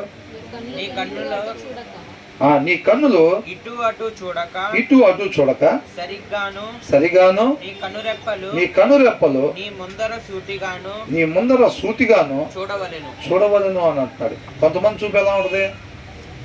అవునా? ముందుకు తిరుగుంటే పక్కకు చూస్తూ ఉంటారు. అవునా కదా? ఎంతమంది అలా చూస్తారు? అంటే ఒక లుక్ ఎంతమంది ఎత్తారు? తలకాయ తిరగకూడదు, మనకు ఆన్సర్ రావాలి అంటే ఏం చేస్తాం? ఎంతమందికి కావాలి అట్లా అనగానే వెంబటే ఒక్కసారి ఇటు వేసుకుని చాలామంది ఎత్తారంటే మనం కూడా ఎత్తుతాం. జనాలకేమో తిరిగినట్టుగా ఉండకూడదు, ముందుగానే ఉండాలి. కానీ ఏం చేయాలి? పక్కకి చూడాలి. వాక్యం ఏం చెప్తుంది? నువ్వు పక్కకు చూడాలనుకున్నప్పుడు నీ తల పక్కకి తిప్పాలంతే. ముందుకున్నప్పుడు ముందుకి. కొంతమంది ఏం చేస్తారు? పక్కలకు మాత్రమే కాదు, పైకి కిందకి. భర్తని, భార్యని, పిల్లల్ని కూడా ఆఖరికి ఏమన్నా అడిగితే ఏంటి అనంత పైకి ఒక రౌండ్ జుమ్మని ధర్మోమీటర్కి కిందకి వచ్చి పైకి పోయినట్టు. అవునా? వాక్యం ఏం చెప్తుందండి? అలా చూసినప్పుడు ఏమైందంట? అవతల కాదు నువ్వు హేళన చేసింది. ఎవరిని హేళన చేసినట్టు? నిన్ను నువ్వు పైకి కిందకు చూసుకున్నట్టు. నువ్వు గుంట వాడు ముందు తవ్వి చూస్తున్నావు, వాడు పడుతున్నాడా లేదా అని. వాక్యం ఏం చెప్తుంది? ఈ పొద దగ్గర ఏం చేస్తున్నావు అంటే వాడి గుంట తీసి చూస్తున్నాడు పడతాడా లేదంటే వాడి ముందు కాదు నువ్వు తీసిన గుంట, నువ్వు అది చేయటం వల్ల నీ ముందు నువ్వు గుంట తీసుకున్నావు. రేపు నిత్య జీవానికి నువ్వు రాకుండా నీ దారిలో నువ్వు గుంట తీసుకున్నావు అని వాక్యం చెబుతుంది. వాళ్ళ పైనుంచి కిందకు చూసినప్పుడు వాక్యం ఏం చెప్తుంది? నిన్ను నువ్వు చూసుకుంటున్నావు పైనుంచి కిందకి. వాళ్ళ నీళ్ళని చూడటం కాదు, వాళ్ళని ఎగతాళి చేసేటం కాదు, వాళ్ళని కాదు ఎగతాళి చేసింది. అపహాసకులారా ఎంతకాలం అపహాస్యం చేయిచూ ఉందరు అని అంటున్నాడు. అంటే అపహాస్యం చేసేవాడిని ఏమని పిలిచారు? అపహాసకులారా అని. వాడిని భలే అపహాస్యం చేశా కదా అంటాం బయట వెళ్ళి. వాడిని ఎట్లా ఇచ్చేవాడికి సెంటర్లో గట్టిగిచ్చా కదా, వాడికి కాదు గట్టిగిచ్చింది, నీకు నువ్వు గట్టిగా ఇచ్చుకున్నావు. నిత్య జీవానికి పోకుండా రేపు ఆ బుక్లో రాసి పెట్టుకున్నావు. చక్కగా గట్టిగా మందంగా బుక్లో రాసేటట్టుగా ప్రవర్తించావు అని అర్థం. అవునా కదా? అపహాసకులారా ఎంతకాలం అపహసించుదురు అని అంటున్నాడు. మనం ఏదైతే చేస్తామో వాళ్ళ నీళ్ళని చూసి కుళ్ళుకోవటం కాదు. ఎవరిని చేసినట్టంటే అవన్నీ ఆయన వాక్యానికి విరోధంగా ఏది చేసిన ఆయన ఏమంటున్నాడు? నిన్ను వల్లే నీ పొరుగు అని. మనం అట్లా అవహారం చేసుకుంటామా? ఎగతాలు చేసుకుంటామా? అట్లాంటివి మనం చెయ్యం, ఎదుటి వాళ్ళని చేస్తూ ఉంటాం అనమాట. ఎప్పుడు చేస్తామంటే హృదయంలో వాక్యం లేకపోతే చేసే పనులు అవన్నీ. అవునా? కాబట్టి ఏమనంటున్నాడు? నీ కన్నులు అని అంటే పర్ఫెక్ట్ డెస్టినేషన్ మనకు కనపడాలి ఎప్పుడైనా ఆత్మీయ జీవితంలో. అర్థమవుతుందండి? పర్ఫెక్ట్ డెస్టినేషన్ కనపడాలి. ఎందుకని? ఆ వాక్యాన్ని అనుసరించటం అనే రోడ్డు పక్కన డీజే లైట్లు, డీజే మ్యూజిక్ ఉంటా ఉండిద్ది. అదేగా చెప్తున్నారు. నువ్వు అది చూసినప్పుడు ఏమైంది? దీంట్లో ఏదైనా పన్ను మీరు తినకూడదని చెప్పారా అని అనగానే ఏం చెప్పింది? చక్కగా సమాధానం చెప్పుకుంటా కూర్చుంది. అవునా? అవును, మేము దీన్ని తినకూడదు అది ఇది అని చెప్పారు. అట్లా ఏం కాదు, మీరు దేవుళ్ళలాగా అవుతారు అనగానే ఒకసారి అది చూసింది. అవునా? అంటే ఆమెకి ఏం కలిగింది? ఆశ కలిగింది ఆమెకి. ఏం కాదు, మీరు దేవుళ్ళలాగా అవుతారు అనగానే ఒకసారి అంతా ఆ పండు వైపు చూసింది అంట. అంటే ఆమెకు అట్లా అవ్వాలని ఆశ పుట్టింది, దురాశ. అవునా? అట్లా అవ్వాలని ఆశ పుట్టి ఒకసారి పండుకెళ్ళి చూడగానే అప్పుడు ఆ పండు ఎలా కనపడింది? రమ్యంగా కనపడింది. హృదయంలో వాక్యం లేకుండా ఎవరిని చూసినా అంతే ఉంటుంది. ఏంటంట? ఈ లోకంలో ఒక సామెత ఉంది, ఎర్రచీర కట్టుకున్న ప్రతి ఆవిడ. అట్లాగా హృదయంలో వాక్యం పోతే ప్రతి సాట రంగులమయమే. హృదయంలో వాక్యం ఉంటే ఉండాల్సిన దగ్గరే ఉంటుంది వ్యవహారం. అవునా కదా? కాబట్టి అలాగంట డెస్టినేషన్ పర్ఫెక్ట్గా ఉండాలి అని అంటున్నాడు. నువ్వు అటు ఇటు చూసావంటే నీ కోసం ఎర్రలు రెడీగా చేసి పెట్టుంటే ఆకర్షణీయంగా వాడు ఏం చేస్తాడంట? మార్గాన్ని సిద్ధపాటు చేసి ఉంచుతాడు. కాబట్టి నువ్వేం చేస్తావు? తొలగిపోతావు అని అంటున్నాడు. ఇక్కడ ఏమనుంది ఇంగ్లీష్లో? Let your eyes look straight head అని అన్నాడు. అంటే ఏంటంట? మన చూపు ఎటువైపు ఉండాలి? మన ఆత్మీయ జీవితంలో తిన్నగా మనం ఒకటి ఫిక్స్ అయిపోవాలి పర్ఫెక్ట్గా. ఏంటి? వాక్యాన్ని అనుసరించటమే నా జీవిత విధానం, వేరొకటి లేదు. ఇక దాంట్లో ఏ సందేహం లేదు. ఎంత పర్సంటేజ్ అంట? 100కి 100% కూడా అంట మనం అలాగ కాన్ఫిడెంట్ తోటి ఉండాలి. ఎవరైతే సమృద్ధిగా హృదయంలో వాక్యం ఉంటుందో వాళ్ళు అలాగ ఉంటారనమాట. అర్థమవుతుందండి? ఏమంటున్నాడు? Your eyes look straight head అని అంటున్నాడు. Fix your gauge directly before you అని అంటున్నాడు. నువ్వు వెళ్ళాల్సిన డెస్టినేషన్ నువ్వు ఫిక్స్ చేసుకొని పెట్టుకో అని అంటున్నాడు. ఇక నువ్వు అటు ఇటు చూడొద్దు అని అంటున్నాడు. మనం ఏం చేస్తాం? కొంతకాలం ఏమో రోడ్డు మీద నడుస్తాం కొద్దిసేపు. శుక్రవారం వాక్యం విన్నప్పుడు శుక్రవారం శనివారం దాకా ఉండిద్ది ఆ పౌరం. ఆదివారం వింటే సోమవారం దాకా ఉండిద్ది. మంగళవారం దిగిపోతాం ఏమంటే. మంగళవారం ఇక అటు ఇటు చూస్తాం. ఇక జిగేది మన లైట్లు వెలుగుతూ ఉంటాయి. ఆకర్షణీయంగా లోకం వైపు తిరిగిపోతూ ఉంటాం. అలా ఉండకూడదు అంటున్నాడు. ఫిక్స్ యువర్ గేజ్, డెస్టినేషన్ నువ్వు పర్ఫెక్ట్గా ఫిక్స్ చేసుకో. దాని ప్రకారంగా నువ్వు స్ట్రైట్గా నువ్వు ముందుకెళ్ళిపో. అటు ఇటు తిప్పబాకి ఇంక నీ తలకాయ లోకం వైపు తిరగద్దు అని అంటున్నాడు. వాళ్ళు ఎన్ని బంగ్లాలన్నా కొనుక్కొని, ఎన్ని కార్లన్నా కొనుక్కొని, ఎలాంటి వస్త్రాలన్నా కట్టుకొని కాక నీ హృదయంలో ఎప్పుడైతే సమృద్ధిగా వాక్యం ఉంటుందో నీకు బలం ఉంటుంది. ఆ బలాన్ని బట్టి నువ్వు తల అటు ఇటు తిప్పకుండా, బలహీనులాగా అటు ఇటు తిప్పకుండా బలం కలిగిన ఆ డెస్టినేషన్ అబ్రహాం చూసినట్టుగా పునాదులు కలిగిన ఆ పట్టణం వైపే చూస్తూ ఉన్నాడు అన్న. ఇదే లోకంలో ఉండి యేసుక్రీస్తు వారు కూడా ఇదే లోకంలో ఉండి తండ్రి చిత్తాన్ని నెరవేర్చడమే నాకు ఆహారం అయి ఉందని అంటున్నాడు. నాకు సంతోషం అయి ఉంది అని అంట. డెస్టినేషన్ పర్ఫెక్ట్గా పెట్టుకున్నారు వాళ్ళు. అర్థమవుతుందండి? కాబట్టి మన కన్నులు అటు ఇటు తిప్పటానికి వీల్లేదు. మనకు అలా తలకై తిరిగిపోకుండా ఉండాలి, ఆ బలం కావాలి అని అంటే, తిన్నగా మాత్రమే మన గురువు వైపు మనం పరిగెత్తేటట్టుగా ఉండాలి అని అంటే ఆ బలం కావాలి. ఆ బలం ఎక్కడి నుంచి వచ్చిందంట? వాక్యం ద్వారానే పొందుకుంటాం. అది తర్వాత ఏమంటున్నాడు? నీవు నడుచు మార్గములు నీవు నడుచు మార్గము సరళము చెయ్యము, అప్పుడు నీ మార్గములన్నీ స్థిరములగును. అప్పుడు అంట, ఎప్పుడు మన మార్గాలు సరళం చేసుకున్నప్పుడు అంట, అప్పుడు నీ మార్గములన్నీ మన మార్గాలు సరళం చేసుకుంటావా? మనమే చేసుకోగలుగుతామా? మరి ఎలాగ సరళం చేసేది? వాక్యం ఎప్పుడు చేసేది? వాక్యమైన దేవుడు ఎప్పుడు చేస్తాడు? మనం ఎలాగున్నా చేస్తాడా? మరి ఎప్పుడు చేస్తాడు? వాక్య ప్రకారం నడుచుకుంటే. దీని ముందు అధ్యాయంలో ఉంది, దీని ముందు అధ్యాయం 6వ వచనంలో ఉంది చూడండి. నీ ప్రవర్తన అంతటి యందు ఆయన అధికారమునకు ఒప్పుకొనుము, అప్పుడు ఏం చేస్తాడంట? మన త్రోవలు మనం సరళం చేసుకోలేము. ఎవరు చేయాలి? చేయమంటే చేస్తాం. రోడ్డు కింద చీకట్లో సరళం చేసుకుంటూ వెళ్ళిపోతాం మనం. దేవుని వాక్యం, దేవునికి మన జీవితం మీద అధికారం అప్పగించకపోతే 100 స్పీడ్తో వెళ్ళిపోతాం. ఎటువైపు? రోడ్డు కింద. అవునా? రోడ్డు మీద పోవాలని అంటే ఆయన కృప ఉండాలి. కాబట్టి ఇక్కడ ఏమని అంటున్నాడు? నీవు నడుచు మార్గము సరళము చెయ్యము, అప్పుడు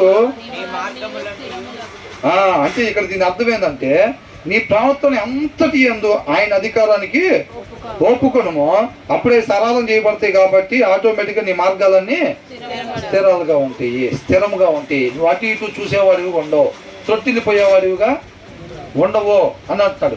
మన ప్రవర్తన అంతటి యందు ఆయనకు అధికారం ఇవ్వాలంట. అంటే ఇక మన ఇష్టాలు ఏమి ఉండకూడదు అక్కడ. మనల్ని మనం పూర్తిగా ఉపేక్షించుకోవాలన్నమాట. ఆయన కృపను బట్టి మనకిచ్చే ప్రతి క్షణం ఆయన ఆలోచనని ఎరిగి దాని ప్రకారంగా మాత్రమే ఉపయోగించడానికి ఇష్టపడి ఆయన కృపను కోరుకున్నప్పుడు, అర్థమవుతుందండి, అప్పుడు మన మార్గం సరళం చేయబడతా ఉండిద్ది అనమాట చక్కగా. తర్వాత ఏమంటున్నాడు? తిరుగకుము,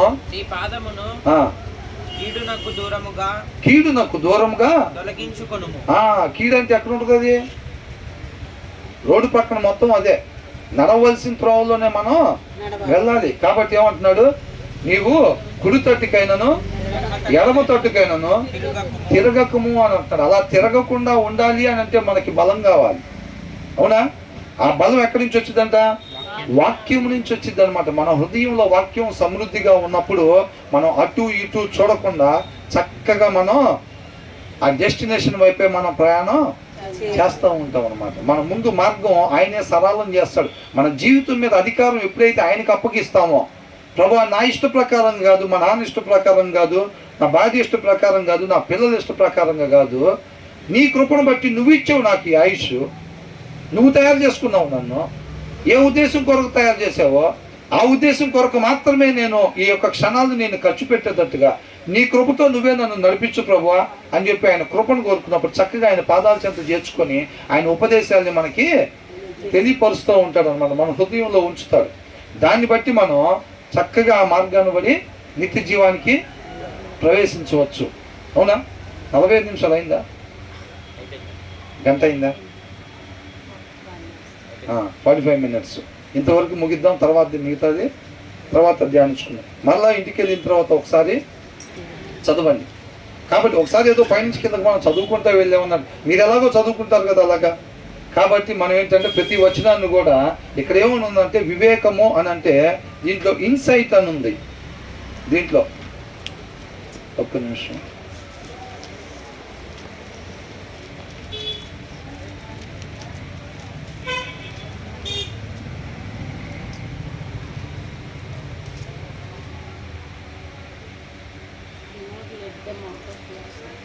ఫిఫ్త్ చాప్టర్లో ఫస్ట్ వర్స్లో ఏమైనా ఉంది? మై సన్, ఇంగ్లీష్లో my son pay attention to my wisdom. నా జ్ఞానానికి నువ్వేం చేయాలంట? ఆ చెవి యొగ్గాలి. ఆ తర్వాత turn your turn your year to my words of insight. To my words of insight అని అంటున్నాడు అనమాట. అంతర్భావం గురించి వాక్యం యొక్క ఏంటంట అంతర్భావం, ఆ సారాంశం మన స్వతంత్రులుగా చేసిద్ది అని అంటున్నాడు. అర్థమవుతుందండి? వాక్యం మనం కేవలం చదువుకుంటా వెళ్ళటం కాదండి, దాన్ని బట్టి పట్టడం కాదు. దాని యొక్క ఉద్దేశం, ఆ సారాంశం ఏం చెప్తుందో ఆ సారాంశాన్ని మనం గ్రహించుకోకపోతే మనం స్వతంత్రులం కాలేం. అవునా కదా? కాబట్టి మనం వాక్యం చదవటం అని అంటే ఆయన కృపను బట్టి మనకు ఆసక్తి ఉన్నప్పుడు ఆయన పాదాల చెంత చేర్చుకొని దాని లోపల ఉన్న సారాంశాన్ని మనకు అందిస్తాడనమాట. హిడెన్ ట్రెజర్ ఎలా వెతకాలంటే వాక్యాన్ని, దాచబడిన గుప్త నిధి. నిధి అంటే కుర్చీలో పెట్టుంటుందా, ఆ చాప మీద పెట్టుండిద్దా? నిధి అలా దాస్తారు ఎవరన్నా? ఎలా దాస్తారు? పైకి కంటికి కనపడదు, అవునా? దాన్ని ఎవరు కనపడకుండా లోపల భూమి లోపల దాస్తారనమాట. నిధిని వెతికేటప్పుడు ఎలా వెతుకుతాం? ఊరకనే ఏదన్నా చీపిరి పెట్టినట్టు చేట పెట్టినట్టు ఎతికితే సరిపోయిద్దా? నిధిని వెతకాలి అని అంటే ఎక్కడుందో లోపల దాన్ని అట్లా వెతకాలి అని అంటాడు. దేవుని వాక్యాన్ని అంట నిధిని, గుప్త నిధి వెతికినట్టుగా, హిడెన్ ట్రెజర్ను వెతికినట్టు వెతకాలంట. ఆ సారాంశం ఊరికినే పైపైన టగటగ టగటగ చదువుకుంటూ పోతా ఉంటే ఆ సారాంశం మనకు రాదు. పైపైన అంటే ఇప్పుడు దీని లోపల నిధి దాచిపెట్టుంది అనుకోండి, ఈ ప్లేస్లో నిధి దాచారు అనుకోండి లోపల, మనం ఈ పైపైన ఎంతసేపు ఎతికితే, ఎన్ని రోజులు ఎతికితే, ఎన్ని సంవత్సరాలు ఎతికితే దొరికిద్ది? ఎన్ని సంవత్సరాలు ఎతికినా కానీ ఆ నిధి మనకి దొరకదు. ఆ లోపల ఉన్న గుప్త నిధి ఎలాగ వెతుక్కోవాలో, లోపల తవ్వి ఎలాగైతే వెతుక్కోవాలో, వాక్యాన్ని చదివేటప్పుడు మనం అలా చదవాలంట. అలా చదివినప్పుడు దాని ఇన్సైట్, దాని అంతర్భావంలో ఆ భావం ఏదైతే ఉంటుందో దాన్ని ఒక వచనం మనం చదివాము అని అంటే దాని కింద తేనె తెట్టు లోపల తేనె ఎట్లాగైతే దాగి ఉంటుందో ఆ వచనం లోపల మనల్ని బ్రతికించే సారాంశం దాగి ఉండిద్ది అనమాట. ఆ ఒక్కొక్క వచనాన్ని మనం చెనక్కాయ ఒలుచుకుంటాం చూసారా, అలాగా ఆ వచనం లోపల ఉన్న సారాంశాన్ని మనం తీసుకొని భుజిస్తూ ఉండాలి. ఊరికినే పైపైనే మనం చదువుకుంటూ పోతా ఉంటే ఉపయోగమే ఉండదు. ఆ వచనాన్ని తీయాలి, ఆ సారాంశం, ఆ తేనెని తాగాలి. మరలా కింద వచనం అనే తేనె తట్టు తీసుకోవాలి, దాన్ని తీయాలి. హిడెన్ ట్రెజర్ నిధిని తీస్తాం కదా, అలా తీయాలి, ఆ సారాంశాన్ని భుజించాలి. అర్థమవుతుందండి? మళ్ళా దాని కింద వచనాన్ని తీయాలి, దాని సారాంశాన్ని భుజించాలి. అప్పుడు అది మనల్ని బలపరిచిద్ది అనమాట. ఊరికినే మనం పైపైనే చదువుకుంటూ పోయాము అనుకోండి, దాన్ని బట్టి మనం బలపడేవారుగా ఉన్నాము. దేవుడికి మహిమ కలుగుగా. మహిమ కలుగును గాక. వాళ్ళేంటిది అంటే ఎవరికి? దేశానికి. ఈ వాక్యం విన్నప్పుడే మీకు స్వాతంత్రం వచ్చినట్లే. దేవుడికి స్తోత్రం కలుగునుగా. వచ్చిందా స్వాతంత్రం మీకు? దేవునికి స్తోత్రం కలుగునుగా. ఈ స్వాతంత్రం కోసం దేవుడు తాపత్రయపడి తపన పడి ఈ మధ్య మాతో పాటు చేసే బ్రదర్ ఉంటాడు. ఆ బ్రదర్ చదువుకొని వచ్చి మనం అసలు అంతంత మాత్రం దంసప్ అంటే ఆయన నన్ను అడుగుతూ ఉంటాడు, బ్రదర్ ఇక్కడ ఇలా రాసుద్ది కదా అని అంటాడు. అయ్యా అక్కడ అలా రాసుద్దని చెప్పి రాసున్న దాన్ని కాదు తీసుకోవాల్సింది సారాంశాన్ని. అపొస్తలుడు పౌలు చక్కగా చెప్తాడు, ఏమనంటే అక్షరమునకు కాక ఆత్మకే పరిచారకుడినైతిని అన్నాడు. రాయించిన మాటను పట్టుకునే వాళ్ళ యెహోవా సాక్షులు ఉన్నారు, క్రీస్తు విరోధులు ఉన్నారు. వీళ్ళు ఏం చేస్తారు? వాక్యాన్నే చూపిస్తారు. మనం ఎక్కడ పడిపోతాం? నిజమే కదరా, వాక్యం అలాగేం తెలీదు, సారాంశం తెలియదు, ఆ ఉద్దేశం తెలియదు, ఆ భావం తెలియదు. ఎందుకు ఆ సమయంలో అలా రాశాడు, ఏ సందర్భాన్ని ఉపయోగించి రాశాడు, దేనివల్ల అలా రాశాడు అనే విషయాలను మనం గ్రహించినప్పుడే దాన్ని తెలుసుకోగలుగుతాం. ఇక్కడ ఇలాగే ఉందిగా, నాకు వాక్యమే ఆధారం, నీకు వాక్యమే ఆధారం, అందరికీ వాక్యమే ఆధారం. దాని సారాంశం కావాలి, సందర్భం కావాలి, ఏ పరిస్థితుల్లో చెప్తున్నాడో కావాలి, ఎందుకు చెప్తున్నాడో కూడా ఇలాగ చెప్పాడని చెప్పకూడదు. ఇప్పుడు నేనున్నాను గబుక్కుని మావాడిని కోపచ్చు దెబ్బ కొట్టాను అనుకోండి, దుర్మార్గుడు ఉన్నాడు అటువంటి మీద నేను దుర్మార్గుడేనా? దానికి ఎందుకు కొట్టాను, దేనికి కొట్టాను, ఏ సందర్భంలో కొట్టాను, ఎటువంటి వాడిని అనేది ఉంటుందా? కొట్టుకు తీసుకెళ్ళారు అనుకోండి, నన్ను నుంచోబెట్టి అడుగుతారా లేదా? ఏ సందర్భంలో చేశాడు, ఎందుకు చేసావు, దేనికి చేసావు అని అడుగుతారు. ఇప్పుడు దొంగతనం చేశాను, నన్ను కోర్టులో పెడతా, ఆయన దొంగ తీసుకెళ్ళిపోండి అని చెప్పి జైలు వేస్తారా? ఏరు అడుగుతారు, ఏమని, ఏ సందర్భంలో చేశాడు, ఎందుకు చేశాడు, దేనికి చేశాడు అని అక్కడ నిలబెట్టి వాడు చెప్తాడు, ఏమండి ఆకలేసి చేశానండి, నాకు పొరపాటు అయిపోయిందనంటే పాప ఆకలి ఇస్తుంటాడే ఇడే నాకు అదే వృత్తి అన్నవాడికి ఒక శిక్ష, ఆకలేసిన తిన్నవాడికి.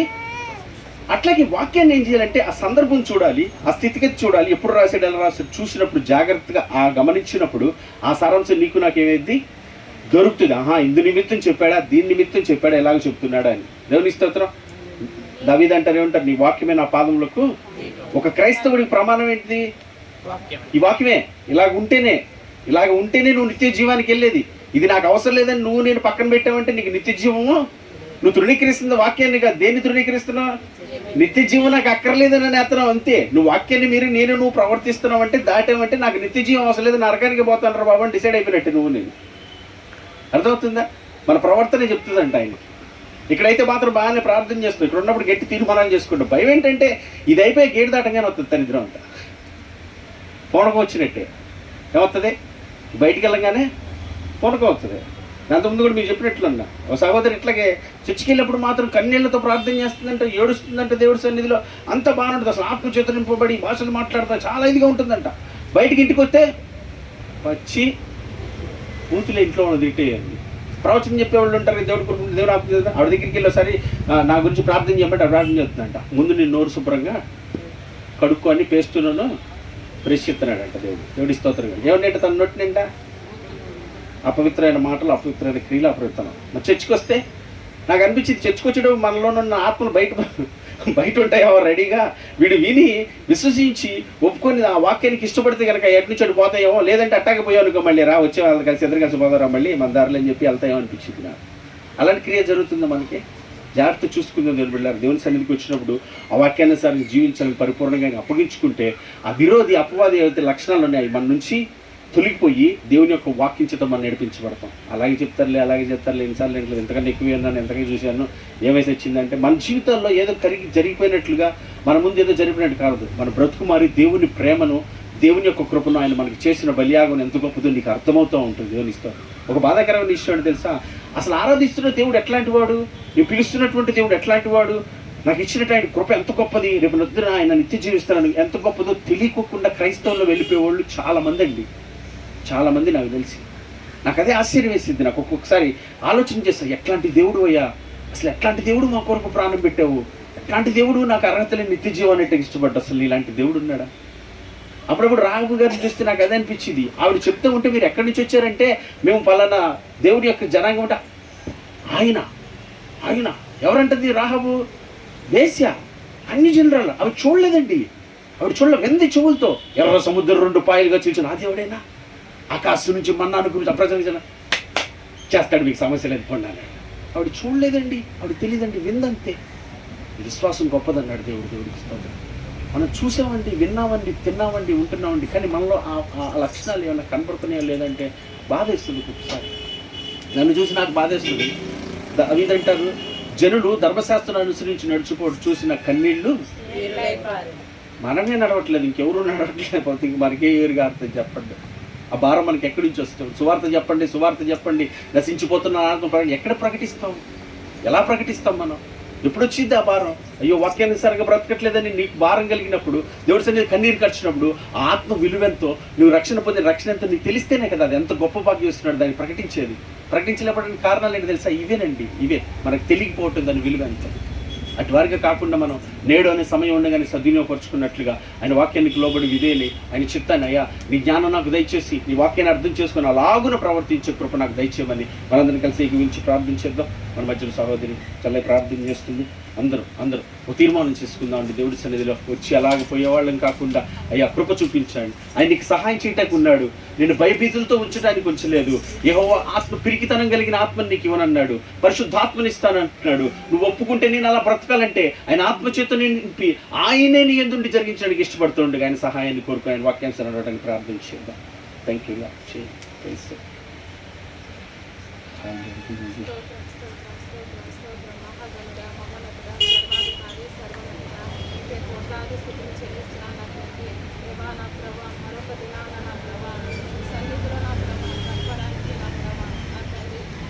ప్రభాని యొక్క మాటల ద్వారా నా ప్రభ మమ్మల్ని బలపరిచిన రీతిని బట్టి వందనాలు తండ్రి. అవును నా ప్రభ మేము సజీవంగా ఉన్నాము అంటే మా ద్వారా నా ప్రభ ఏ సత్క్రియలు నా ప్రభ మీరు నా ప్రభ చేయాలి అనుకుంటున్నారో నా ప్రభ ఆ మాటలకి మేము లోబడే వారిగా సహాయం చేయండి తండ్రి. భక్తహీనులుగా కాకుండా దేవా నా ప్రభ మా హృదయంలో ఎల్లప్పుడూ నా ప్రభ నా తల్లి మా హృదయం బలంగా ఉండాలి అంటే నీ యొక్క వాక్యం నా తల్లి మా హృదయంలో నా ప్రభ ఎల్లప్పుడూ ఉంచుకొని నా ప్రభ అనుసరిస్తే వారిగా సహాయం చేసేసి నా ప్రభ నా తల్లి సత్యమైన మార్గంలో నా ప్రభ ప్రభా మేము స్ట్రైట్ లైన్లో నడవాలి అంటే నీ యొక్క మాటలు నా ప్రభా దేవా నా తండ్రి నీ యొక్క వాక్యం కావాలి నా తండ్రి. ఎవరు మమ్మల్ని నా ప్రభా సత్యంలో నడిపించలేరు నా ప్రభా నా తండ్రి. నా ప్రభా నిత్య జీవాన్ని ఎవరు ఇవ్వలేరు కానీ నా ప్రభా నీ యొక్క వాక్యమే మమ్మల్ని బలపరుస్తుంది, స్ట్రైట్ లైన్లో తీసుకెళ్తుంది నా ప్రభా.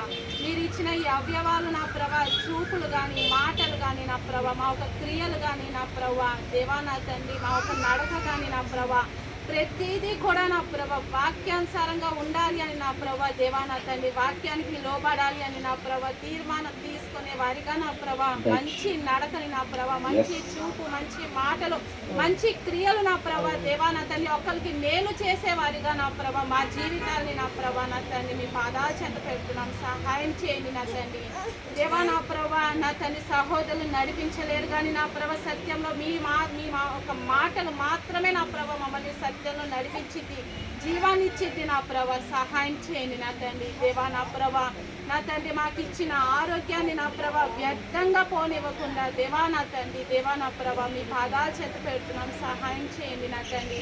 మేము ఎలా ప్రవర్తిస్తున్నాము, ఎలా మాట్లాడుతున్నాము నా తండ్రి దేవా నా ప్రభా మేము సరి చేసుకునే వారిగా సహాయం చేయండి నా తండ్రి. మీకే వందనాలు నా తండ్రి.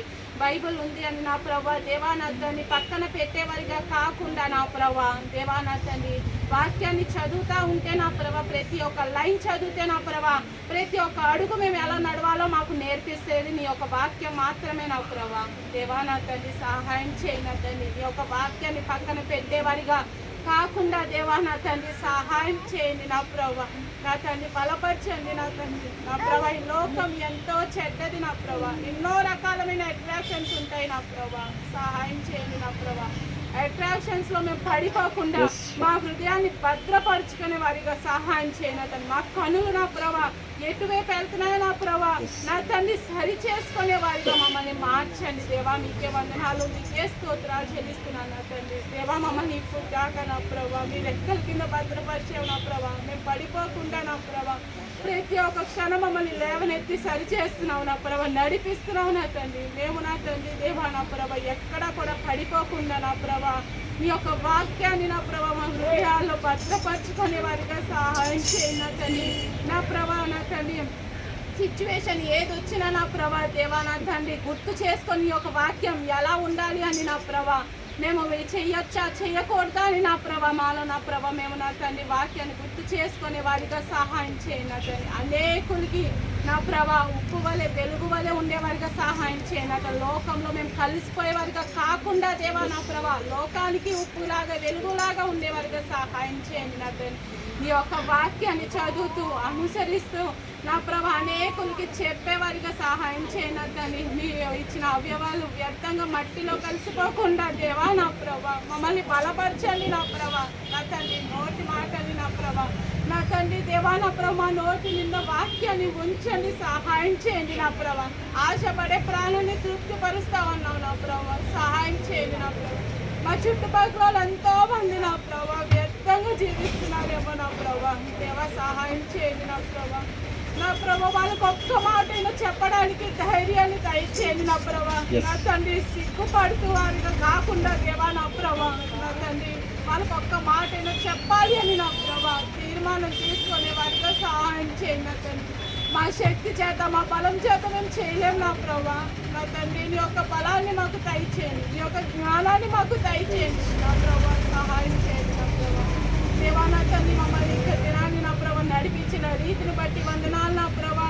ఎల్లప్పుడు మీ మాటలకి లోబడే వారిగా సహాయం చేయండి నా తండ్రి. సత్యస్వరూపి సహవాసాన్ని నా ప్రభా మాకు ఇచ్చిన సంఘాన్ని బట్టి నా ప్రభా కుటుంబాలను బట్టి నీకే వందనాలు నా తండ్రి. మేము ఎల్లప్పుడు మేము అందరం కూడా నా ప్రభా సన్నిధిలో ఏ రీతిగా ఉన్నామో బయటికి వెళ్ళిన తర్వాత కూడా నా ప్రభా మేము అదే రీతిగా నా ప్రభా నీ నామంకి మహిమ ఘనంగా నా ప్రభా గణపరిచేవారిగా నా ప్రభా ఎల్లప్పుడు ఉండేవారిగా సహాయం చేయండి నా తండ్రి. చర్చి కన్స్ట్రక్షన్ విషయంలో మీరు చేయబోతున్న కార్యాలను బట్టి నీకే వందనాలు, నీకే స్తోత్రాలు చెల్లిస్తున్నాను నా తండ్రి. తగిన సమయానికి నా ప్రభా మీరు చేస్తారని మేము నమ్ముచున్నాం నా తండ్రి. నా ప్రభా విశ్వాసంలో అల్ప విశ్వాసులుగా కాకుండా నీ చిత్తానుసారంగా నీ మాటకి లోబడే వారికి సహాయం చేయమని ఈ చిన్న ప్రార్థన మీ పాదాల సన్నిధిలో చేర్చుకోమని ఎలా ప్రార్థన చేయాలో నాకు నేర్పించమని నా ప్రభా యేసే పరిశుద్ధ నామంతో వినయంతో వేడుకుంటున్నాను తండ్రి.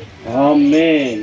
భక్తిహీనులతో నివసించుట కంటెను నీ మందిర ఆవరణములో ఒక్క దినము గడుపుట వేయి దినాల కంటే శ్రేష్టమైనది, వేయి దినాల కంటే శ్రేష్టమైనది. శాశ్వత కృపను నేను పాలించగా కానుకనైతిని నీ సన్నిధిలో. శాశ్వత కృపను నేను పాలించగా కానుకనైతిని నీ సన్నిధిలో. శాశ్వత కృపను నేను పాలించగా. హల్లెలూయా. ప్రవేశనామంకి మహిమ కలుగును గాక. మరొకసారి ఈ యొక్క ప్రార్థన కూడికి మనల్ని అందరూ నడిపించిన దేవునికి రెండు చేతులతో స్తోత్రం చెల్లిద్దాం. హల్లెలూయా. దేవుని కృపను బట్టి ఈ రీతిలో సమకూర్చి ఈ కూడికి జరగటానికి దేవుడి అధ్యక్షతను ఇచ్చి కార్యకార్యంగా నడిపించిన విధానం బట్టి ఆయనకి రెండు మనసుతో కృతజ్ఞతాస్తుతులు చెల్లిస్తున్నాను. ప్రార్థన చేయండి జాగ్రత్తగా. లోకానికి దేశానికి అయితే స్వాతంత్రం వచ్చింది, కానీ బాధాకరం ఏంటంటే మనుషులకి స్వాతంత్రము రాలేదు. మనం దృష్టిలో పెట్టుకోవాలి. సంబరాలు జరుపుకోవడానికి లేదు, కానీ బాధాకరమైన విషయం కనబడతాం. లోకంలో కొంతమందికి కొన్ని సంబరాలు సంతోషాల్లో కనబడుతూ ఉంటాయి, కొనకు ఆత్మీయుడికి ఎప్పుడు బాధాకరంగానే కనబడుతూ ఉంటాయి పరిస్థితులు. అటు వాటిని దృష్టిలో పెట్టుకొని ప్రార్థన చేయాలని మీ అందరికీ తెలియజేస్తున్నాను దేవుడి కృపను బట్టి. అదే రీతిగా యథావిధిగా మళ్ళీ శుక్రవారం కూడికి జరిగించడానికి దేవుడి చూపుల కృపను బట్టి స్తుతిస్తూ ఆదివారం ఉదయకాలం 6 గంటలకి ఆరాధన జరిగించబడుతుంది. అలాగే బుధవారం స్త్రీల కూడికి మరొకసారి ప్రేమపూర్వకంగా మరి రజనకు కూడా కొంచెం సమయం చూసుకొని వస్తే బాగుంటుందని స్త్రీలైన అందరికీ మరి అలాగే అక్కయ్య లక్ష్మణ్ కూడా ప్రేమపూర్వకంగా ఆహ్వానిస్తున్నాను. అలాగే ఎవరిని ఒకరు తిట్టి వాళ్ళు పిలిచారు, మమ్మల్ని పిలవలేదు అనుకోకుండా మీరు అందరినీ, స్త్రీలైన వారందరినీ ప్రేమపూర్వకంగా ఆహ్వానిస్తాను. రండి, ప్రార్థన చేయండి. దేవుని యొక్క కృపలో, దేవుని యొక్క ఆత్మలో మీరు వర్ధిల్లాలని ప్రేమపూర్వకంగా. మరి అక్కను కూడా చూడలేదు, మర్చిపోయాను, క్షమించండి. అక్క కూడా కొన్ని పనుల వల్ల రాలేకపోతుంది. వీలైతే మరి మీరక్క ఉంటే మెర్సీ, దేవుడి స్తోత్రం. పోయిన వారం మరి మెర్సీ నిలబడాల్సింది, ఉరుములు మెరుపులు వచ్చినాయి, ఆ పిల్లలు నిలబడతాయి. దేవునికి మహిమ కలుగును గాక. చాలా సంతోషం దేవుడి కృపను బట్టి అరితిగా నిలబడదాం. మరి యవనస్తుల పరిచయ నిమిత్తం కూడా ప్రార్థన చేయండి. ఆ భారం ఒకటి మాకు అప్పచెప్పాడు. రాత్రి కూడా ఫోన్ చేసి చెప్పాను, రండి అని. కనీసం ఒకళ్ళు కూడా కనపడని పరిస్థితులు. కొంచెం ఆ పరిచయ నిమిత్తం కూడా మీరు దృష్టిలో పెట్టుకొని ప్రార్థన చేయాలి. ఆ పిల్లలు కూడా మరి ఖాళీ టైంలో ఇక్కడికి వచ్చి వాక్యం వెళ్ళి బలపడితే మనం వారిని కూడా నడిపించాల్సిన బాధ్యత నా మీద ఉంది. ఆ విషయంలో చాలా బలహీనంగా ఉంటున్నాను, బాధపడుతున్నాను. మీరు కూడా ఆ విషయంలో జ్ఞాపకం చేసుకొని ప్రార్థన చేయండి. ఇక మందిర నిర్మాణ విషయంలో, రెండు విషయాల్లో ప్రార్థన చేస్తూనే ఉంటారు. దేవుడు తగిన సమయం ఉంది కార్యం చేయనంత వరకు బలిష్టమైన చేతుల కింద మన దిన మనసులో ఉండుంటే మనకు మంచిదని ఎంచి ఆయన పాదాలు చెంత పెడుతున్నాను. అయితే ఆరాధనకి ఎట్లాంటి ఇబ్బంది లేకుండా దేవుడి కృపలో చక్కగా నడిపిస్తున్నాడు. అందుకు ఆయన అంతేనే నేను కృతజ్ఞతను. ఆ సంతోషం మాత్రం ఎప్పుడు నా హృదయంలో ఉంటుంది. మందిరం లేదని బాధ అందరు, కానీ నాకు ఆరాధన జరుగుతుంది. ఆయన ఆది జాలు నా తండ్రి డేరాలో అబ్రహాం గారు డేరాలో కూర్చున్నట్టుగా డేరాలో జరుగుతుంది. అదే సంతోషం. మాకు శాశ్వతమైన కూడా అక్కడ ఉంది, మాకు అదే కావాలి. అది చాలా దేవునికి మహిమ కలుగును గాక. శబ్ద హల్లెలూయా. ముగింపు ప్రార్థనతో మనం టిఫిన్ సిద్ధపరచని తీసుకొని కళ్ళు మూసుకున్నట్లయితే ప్రార్థన చేస్తాను. మహోన్నతుడు మా గొప్ప దేవ తండ్రికి నీకే వందనాలు, స్తోత్రాలు చెల్లిస్తూ ఈ శుక్రవారం నాయన ఉపవాస ప్రార్థన ఉదయకాలం ఏర్పాటు చేసి నా తండ్రి నాయన ఆగస్టు 15 అనేటువంటి దినాన్ని దేశం నా తండ్రి నాయన సెలబ్రేషన్లతో సంతోషంతో దేశం విడుదల పొందిందని చెప్పి నాయన జరుపుకుంటున్నారు. కానీ ఆత్మీయులుగా మేము నా తండ్రి నశించిపోతున్న ఆత్మలు ఎన్నో నరకగిపోతున్న వాళ్ళు ఎందరో, బంధకాల్లో ఉన్నవారు ఎందరో, బలహీనతలతో ఉన్న వాళ్ళు ఎందరో, దిక్కులేని వాళ్ళు ఎందరో, అనాథలు ఎందరో, చారదీలేని వాళ్ళు ఎందరో, ఆకలి దప్పిగల వారు ఎందరో బంధకాల్లో ఉండిపోయారు. తండ్రి వారందరూ విడుదల నిమిత్తం ప్రార్థన చేస్తున్న ఆత్మ యొక్క నియమం ద్వారా వారికి విడుదల స్వతంత్రం కలుగుతుంది అన్నావు నా తండ్రి. వాక్యమే ఉన్న తండ్రి నీవే వారందరికీ ప్రతి ఒక్కరికి విడుదల దయచేయమని ప్రార్థన చేస్తున్నాను. అటు భారము బాధ్యత మాకు కలగాలంటే నీ దాసుడి ద్వారా మాట్లాడినట్లు నీ వాక్యాన్ని నిత్యం ధ్యానించే వారిగా ఉండడానికి సహాయం చేయండి. ధ్యానిస్తూ ఉండగా నాయన ధర్మశాస్త్రమందు ఆశ్చర్యమైన సంగతులు చూసినట్లుగా నా మనోనేత్రాలు తెరువు అన్నాడు నా తండ్రి నాయన.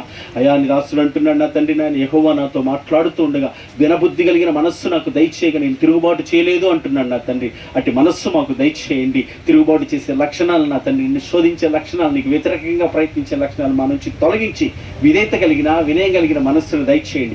రాయించిన మాటలు ఉన్నటువంటి సారాంశంతో నింపబడటానికి సహాయం చేయండి. వాక్య సారాంశం సత్యం కనుక ఆ సత్యం మమ్మల్ని స్వతంత్రులుగా చేస్తుంది కనుక ఆ వాక్య సారాంశంతో మేమందరం నింపబడటానికి సహాయం చేయండి. ఆ వాక్యాన్ని చదివిన జాగ్రత్తగా ఎప్పుడు ఎక్కడ ఏ సందర్భాన్ని కూడా జాగ్రత్తగా గ్రహించగలిగిన జ్ఞానం దయచేయండి నాయన. నీ పరలోక జ్ఞానమును మాకు దయచేసి నడిపించి సహాయం చేయండి. లోకంలో ఎలా ప్రవర్తించాలో, ఎలా కుటుంబాల్లో ప్రవర్తించాలో, ఎలా బిడ్డల దగ్గర ఎలా సంఘాన్ని నడిపించుకోవాలో, ఎలాగ మా పని పాటల్లో అంతటినీ నీ వాక్యం మాకు బయలుపరుస్తూ ఉండగా నీ వాక్యానుసారంగా ఉండే కృప మాకు దయచేయండి. దాని ద్వారా మాకు నిత్య జీవం ఇవ్వాలని నువ్వు ఇష్టపడుతూ ఉండగా నా తండ్రి నాయన, నిత్య జీవమును పోగొట్టుకొనుక నా తండ్రి నువ్వు వాగ్దానం చేసిన ఆ వాగ్దాన భూమిలో నీతో ఇవ్వాలండి ఆ భాగ్యం కొరకు మమ్మల్ని సిద్ధపరచండి. రేపు ఏమి సంభవించిందో మాకు తెలియదయ్యా.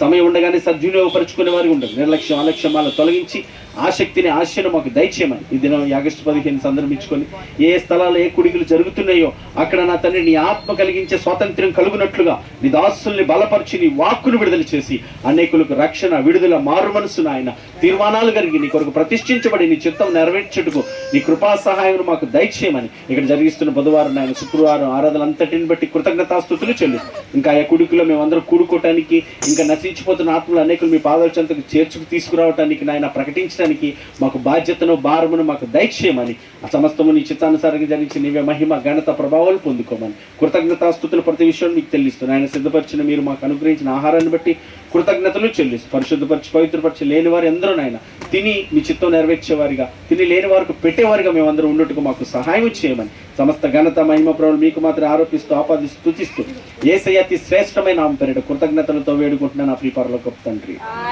ఆమేన్. పరలోకమందున్న మా తండ్రి, మీ నామం పరిశుద్ధపరచబడును గాక, మీ రాజ్యం మాకు వచ్చును గాక, మీ చిత్తమే పరలోకమందు నెరవేరుచున్నట్లు భూమి అందు నెరవేరును గాక.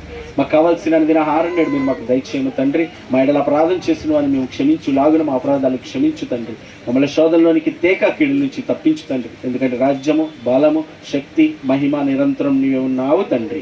ఆమేన్. యేసు రక్తమే జయం, అపవాది క్రియల లయం. ప్రవేశు రక్తమే జయం, అపవాది క్రియల లయం. ప్రవేశు రక్తమే సంపూర్ణ విజయం, అపవాది వాని క్రియలకు అనంత నాశనము కలుగును గాక.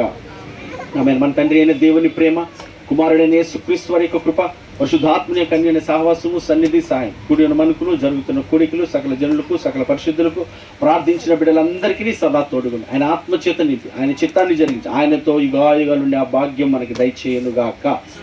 ప్రేమ సమాధానకర్త అయిన దేవుడే మనకి తోడే ఉండును గాక. కృప మనందరికీ తోడే నడిపించును గాక.